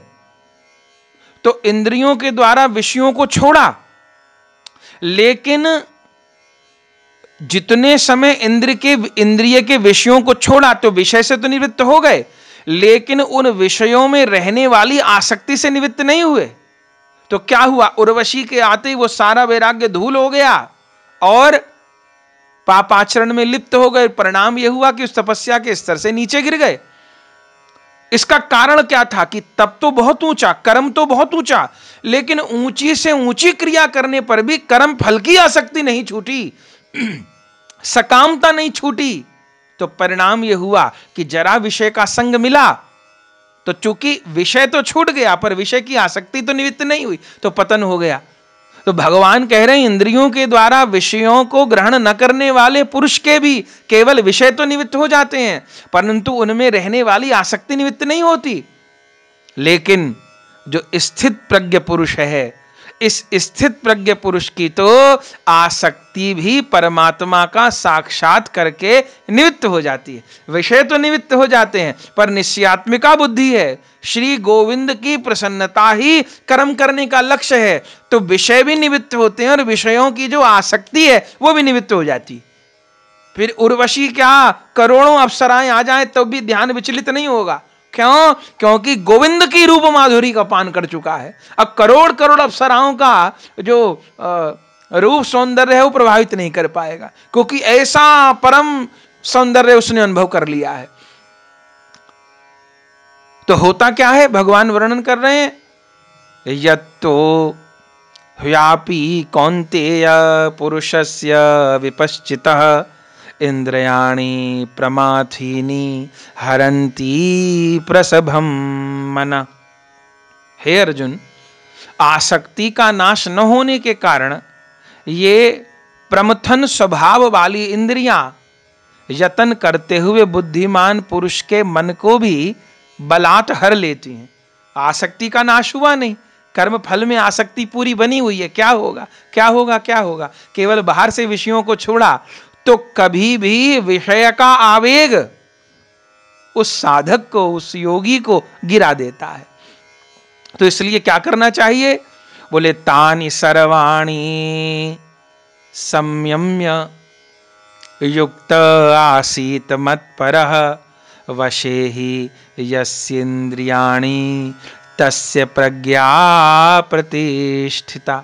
इसलिए साधक को चाहिए कि वह उन संपूर्ण इंद्रियों को वश में करके समाहित चित्त हुआ मेरे परायण होकर ध्यान में बैठे। संपूर्ण इंद्रियों को वश में करके समाहित चित्त हुआ मेरे परायण होकर ध्यान में बैठे, क्योंकि जिस पुरुष की इंद्रियां वश में होती हैं उसी की बुद्धि स्थिर हो जाती है। और फिर क्या होगा? बहुत सुंदर भगवान अब सूत्रात्मक विवेचन कर रहे हैं। सुनो अर्जुन, ध्यायतो विषयान पुंस संगस्तेषु उपजायते संगा संजायते कामः कामात् क्रोधो भी जायते। विषयों का चिंतन करने वाले पुरुष की उन विषयों में आसक्ति हो जाती है। विषयों में आसक्ति कैसे होती है? बार बार चिंतन करने से होती है। संसार में हम लोगों की आसक्ति कैसे हुई? क्योंकि बार बार हमने चिंतन किया, ये मेरे माता पिता हैं, ये मेरा घर है, वो मेरा घर नहीं है, ये मेरे कपड़े हैं, ये मेरी गाड़ी है, ये मेरी पत्नी है, ये मेरे बच्चे हैं, ये मेरा नहीं है, ये मेरा बेटा है। इस बात का बार बार बार बार बार बार बार बार चिंतन करने से हम आसक्त हो गए। तो भगवान में कैसे आसक्ति होगी? अरे जैसे संसार में आसक्ति की थी ऐसे भगवान में होगी। बार बार संसार को अपना विचारा, निजत्व का चिंतन किया, ममत्व का चिंतन किया, तो संसार में हो गई आसक्ति हमारी। बचपन से हमने ये मेरे हैं, ये मेरे हैं, ये मेरे हैं, ये मेरे हैं, ऐसा चिंतन किया तो संसार शरीर संबंध में आसक्ति हो गई। अब ऐसा चिंतन यदि भगवान के प्रति किया जाएगा, श्री राधा गोविंद ही मेरे हैं, श्री महाप्रभु जी ही मेरे हैं, श्री गुरुदेव ही मेरे हैं, ये गुरु प्रदत्त नाम ही मेरा है, यही मेरा कल्याण करने वाला है, श्री वृंदावन ही मेरी अंततः गति है, ऐसा चिंतन जब बार बार बार बार बार बार होगा तो जैसे संसार की वस्तुओं का बार बार चिंतन करने से वहां आसक्ति हो गई, ऐसे श्री गोविंद का बार बार चिंतन करने से यही मेरे हैं, यही मेरे हैं, मैं केवल इनका हूं, ऐसा चिंतन करने पर हमारी श्री गोविंद में आसक्ति हो जाएगी।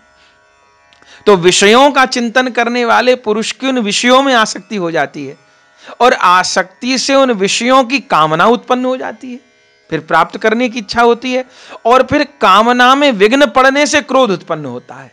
माने पहले आसक्ति चिंतन करने से आसक्ति हुई, आसक्ति करने से कामना हुई और कामना पूर्ति में यदि किसी ने विघ्न पैदा कर दिया तो क्रोध उत्पन्न हो गया और फिर क्रोध कहां तक ले गया?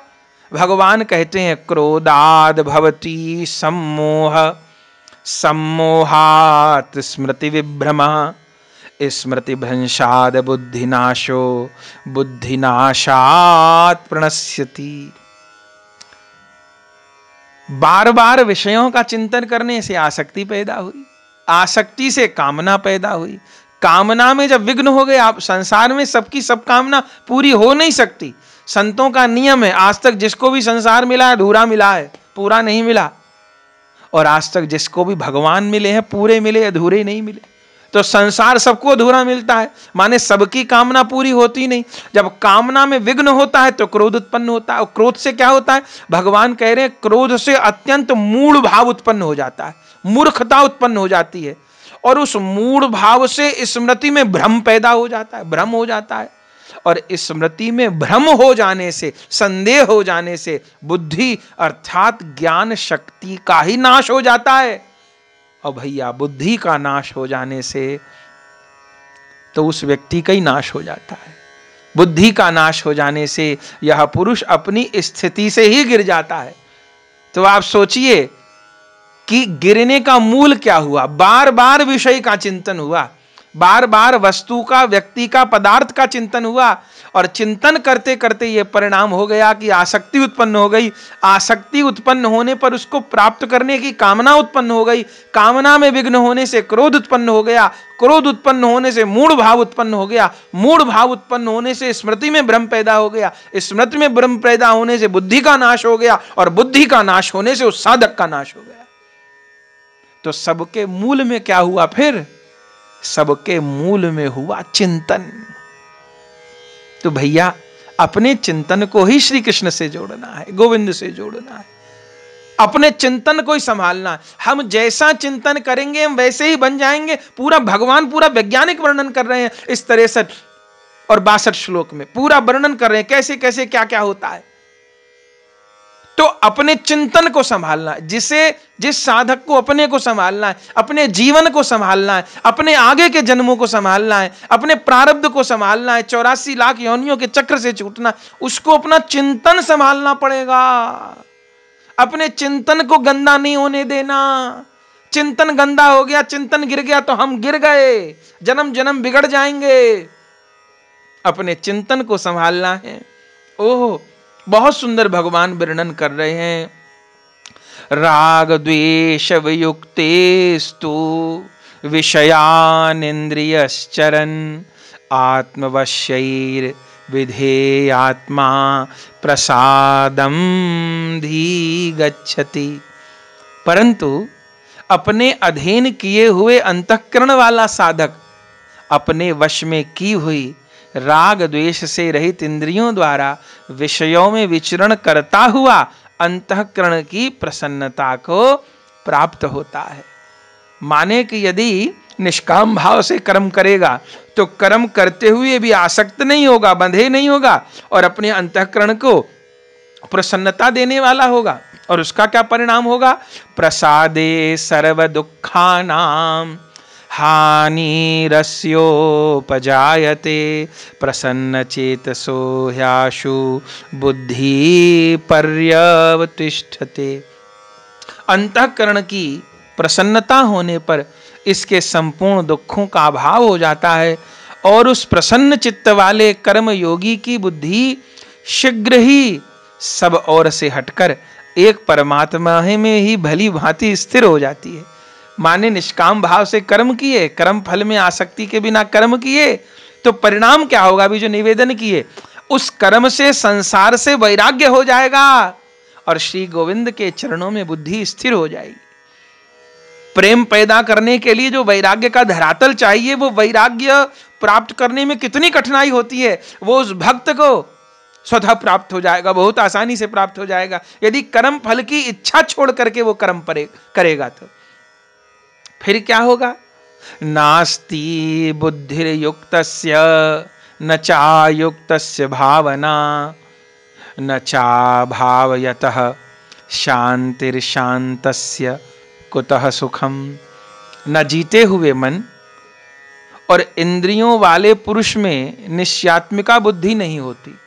न जीते हुए मन में और इंद्रियों वाले पुरुष में निश्चयात्मिका बुद्धि नहीं होती और उस अयुक्त मनुष्य के अंतःकरण में भावना भी नहीं होती तथा भावनाहीन मनुष्य को शांति नहीं मिलती और शांति रहित मनुष्य को सुख कैसे मिल सकता है।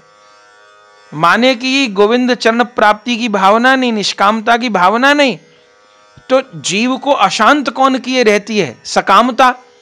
तो जब सकामता चित्त में रहेगी तो शांति कभी प्राप्त नहीं होगी। शांति की कामना से सकामता करते रहेंगे। माने कि अब ये काम हो गया, अब मैं सुख से रहूंगा, मुझे इतने पैसे मिल गए, अब मैं सुख से रहूंगा, नहीं नहीं अब इतने और मिल जाएंगे, अब सुख से रहूंगा। अरे अब मैं स्कूटर ले लूंगा, तब साइकिल से मेरा झंझट खत्म हो जाएगा, स्कूटर पे घूमा करूंगा, अब मैं सुखी होऊंगा। अब स्कूटर आ गया, अब स्कूटर से सुख खत्म हो गया। नहीं नहीं, स्कूटर में क्या सुख है, 4 पहिए वाली गाड़ी आ गई, तब मैं उसमें बैठ के चलूंगा, सुखी होऊंगा।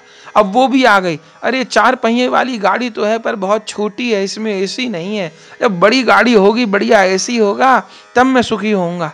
अब एसी वाली गाड़ी आ गई, अरे नहीं नहीं बहुत टाइम लगता है गाड़ी से जाने आने में, अब मैं हेलीकॉप्टर में जब घूमा करूंगा तब सुख होगा। अब हेलीकॉप्टर में घूमने लग गए तो और कोई कामना हो गई। माने चूंकि कामना पे अंकुश नहीं लगाया तो ना सुख का दर्शन हुआ, शांति का दर्शन हुआ। वो निरंतर बस अब ये करने से, अब ये करने से, वो करने से प्राप्त होगा, इसी आशा में जीवन निकल जाता है, समय निकल जाता है। पर वो चूंकि मूल में सकामता बैठी हुई है तो सकामता न कभी सुख की हवा लगने देती है, न शांति की, और इसी उहापोह में जीवन समाप्त हो जाता है। तो आगे क्या इसका स्वरूप है भगवान ने वर्णन कर रहे हैं। इंद्रियाणाम हि चरताम यन्मनोनुविधीयते तदस्य हरते प्रज्ञाम वायुर्नावमी वाम्भसी। क्योंकि जैसे जल में चलने वाली नाव को वायु हर लेती है, वैसे ही विषयों में विचरती हुई इंद्रियों में से मन जिस इंद्रिय के साथ रहता है वह एक ही इंद्रिय इस अयुक्त पुरुष की बुद्धि को हर लेती है। नाव चल रही है पानी में, पर वायु का झोंका जिधर को आता है उधर को नाव का वेग बढ़ने लग जाता है। ऐसे ही इंद्री विषय में लगी है तो वो एक इंद्री जिससे मन संयोग करता है वह इंद्री ही उस मन का हरण कर लेती है, और इंद्री जिस विषय में ज्यादा सुख पा रही थी मन वहीं भागने लग जाता है। इसलिए क्या करना है? तस्मादस्य महाबाहो निग्रहीतानि सर्वशः इंद्रियाणीन्द्रियार्थेभ्य तस्य प्रज्ञा प्रतिष्ठिता। इसलिए हे महाबाहो, जिस पुरुष की इंद्रियों के विषयों से सब प्रकार निग्रह की हुई हैं, उसी की बुद्धि स्थिर है। माने जिसने अपने इंद्रियों का निग्रह कर लिया है उसी का ही मन निष्काम हो गया है, और जिसका मन निष्काम हो गया है उसका विषय चिंतन छूट गया है। जिसका विषय चिंतन छूट गया है उसका ही वास्तव में भगवदीय चिंतन बन रहा है, और वो भगवदीय चिंतन करने से ही उसको परम सुख की प्राप्ति हो रही है, और अब उसको कोई भी विषय का आवेश डिगा नहीं पाएगा। आगे प्रभु कह रहे हैं, या निशा सर्वभूतानां तस्यां जागर्ति संयमी यस्यां जागृति भूतानि सा निशा पश्यतो मुने। संपूर्ण प्राणियों के लिए जो रात्रि के समान है, उस नित्य ज्ञान स्वरूप परमानंद की प्राप्ति में स्थित प्रज्ञ योगी जागता है, और जिस नाशवान सांसारिक सुख की प्राप्ति में सब प्राणी जागते हैं, परमात्मा के तत्व को जानने वाले मुनि के लिए वह रात्रि के समान है। माने जिसको संसार सुख मानता है उस स्थित प्रज्ञ के लिए वो दुख है, और जिसको संसार दुख मानता है वही उसके लिए सुख है। ये स्थित प्रज्ञ के लक्षण भगवान बता रहे हैं। उदाहरण दे रहे हैं, आपूर्यमाणं चल प्रतिष्ठम समुद्रमापः प्रविशन्ति यद्वत् तद्वत् कामायं प्रविशन्ति सर्वे सशान्ति मापनोति न काम कामी। जैसे नाना नदियों के जल सब ओर से परिपूर्ण अचल प्रतिष्ठा वाले समुद्र में उसको विचलित न करते हुए ही समा जाते हैं। नाना नदियों के जल सब ओर से परिपूर्ण अचल प्रतिष्ठा वाले समुद्र में उसको विचलित नहीं करते। इतनी नदियां समुद्र में गिरती हैं, समुद्र अतिक्रमण नहीं करता, समुद्र में हलचल नहीं होती, नदियां गिरती रहती हैं, समुद्र सबको समाहित करता रहता है। तो जैसे समुद्र में वो उसको विचलित न करते हुए समा जाती हैं नदियां, वैसे ही सब भोग जिस स्थित प्रज्ञ पुरुष में किसी प्रकार का विकार उत्पन्न किए बिना ही समा जाते हैं, वही पुरुष परम शांति को प्राप्त होता है, भोगों को चाहने वाला नहीं। माने स्थित प्रज्ञ जिसकी निश्चयात्मिका बुद्धि है, जिसकी निष्काम कर्म में पूरी प्रतिष्ठा हो गई है, तो जैसे इतनी नदियां समुद्र में समा जाती, समुद्र विचलित नहीं होता, ऐसे ऐसे प्रचुर भोगों की सामग्री सामने उपस्थित होने पर भी मन विचलित नहीं होता। उसका मन अपने इष्ट देव के चरण कमलों में अनुरक्त रहता है। विहाय कामान्य सर्वान् पुमांश्च चरति निस्पृह निर्ममो निरहंकारः सशांतिं धी गच्छति। जो पुरुष संपूर्ण कामनाओं को त्याग कर ममता रहित, अहंकार रहित, स्पृहा रहित हुआ विचरता है, वही शांति को प्राप्त होता है, अर्थात वह शांति को प्राप्त है। स्पृहा, अहंकार, ममत्व की निवृत्ति हो जाती है, तब वह शांति को प्राप्त हो जाता है। एषा ब्राहि स्थिति पार्थ नैनां प्राप्य विमुह्यति स्थित्वास्या मंतकालेपि ब्रह्म निर्वाणमृच्छति। हे अर्जुन, यह ब्रह्म को प्राप्त हुए पुरुष की स्थिति है। इसको प्राप्त होकर योगी कभी मोहित नहीं होता, और अंत काल में भी इस ब्राह्मी स्थिति में स्थित होकर ब्रह्मानंद को प्राप्त हो जाता है। तो यहाँ इस प्रकार 72वें श्लोक के साथ में श्रीमद् भगवद गीता जी का जो दूसरा अध्याय है, जिसको श्री कृष्ण अर्जुन संवाद में सांख्य योग नामक अध्याय से निरूपित किया गया है, इस सांख्य योग नामक द्वितीय अध्याय को विश्राम दिया जाता है।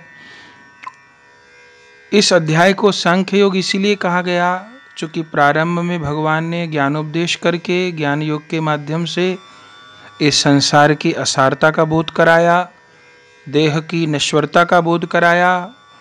शरीर नश्वर है और इस शरीर के भीतर जो शरीरी आत्मा है वह अविनाशी है, इस बात का बोध कराया। और फिर कर्म योग का वर्णन किया और फिर अर्जुन ने स्थित प्रज्ञ पुरुष के क्या लक्षण हैं ये प्रश्न किया। तो भगवान ने स्थित प्रज्ञ प्राणी कैसा होता है, साधक कैसा होता है, इसका निरूपण किया। तो यहाँ पर सांख्य योग नामक जो द्वितीय अध्याय है उसका विश्राम हो रहा है और अब आगे भगवान तीसरे अध्याय में इस दिव्य कर्म योग का ही वर्णन करेंगे। बहुत दिव्य वर्णन करेंगे जो हम साधकों के लिए भी बहुत उपयोगी है। कैसे हम इस जगत में रहते हुए कर्म फल से बच सकते हैं, कर्म की आसक्ति से बच सकते हैं और अपने जीवन के कर्तव्य कर्मों को करते हुए कैसे भगवत आराधना कर सकते हैं, इस विषय का निरूपण भगवान आगे तीसरे अध्याय में करेंगे। आगे तीसरे अध्याय की चर्चा को हम लोग कल श्रवण करेंगे। आज इसी भाव के साथ में गीता जी के द्वितीय अध्याय को विश्राम देते हैं। प्रेम से कहिए जय जय श्री राधे। श्री गुरु प्रेमानंदे निताय गौर हरि बोल। प्रिय भगवत प्रेमियों, अगर यह वीडियो आपको पसंद आई तो इसको लाइक कीजिए और अधिक से अधिक शेयर कीजिए। श्री राधे श्याम। परम पूज्य श्री गौरदास जी महाराज जी के YouTube चैनल को सब्सक्राइब करें। पूज्य महाराज श्री की कथाओं को सर्वप्रथम देखने के लिए बेल आइकन दबाना ना भूलें।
श्री वृंदावन धाम में श्री बांके बिहारी जी के मंदिर से 1 किलोमीटर की दूरी पर अटल्ला चुंगी के निकट परम पूज्य श्री गौरदास जी महाराज जी के आश्रम श्री गौर कृपा धाम का हम दर्शन कर रहे हैं, जहां श्री निताई गौरांग देव, श्री राधा गोविंद देव, श्री गिरिराज जी श्री मंदिर में विराजमान है, जहाँ विधिवत अष्टायाम ठाकुर जी की सेवा हो रही है और प्रत्येक एकादशी वैष्णव साधुओं द्वारा अष्टप्रहर हरिनाम संकीर्तन होता है और कथा सत्संग हॉल एवं भक्तजनों के ठहरने के लिए एसी एवं नॉन एसी कमरे के साथ भोजन प्रसाद की उत्तम व्यवस्था सुलभ है।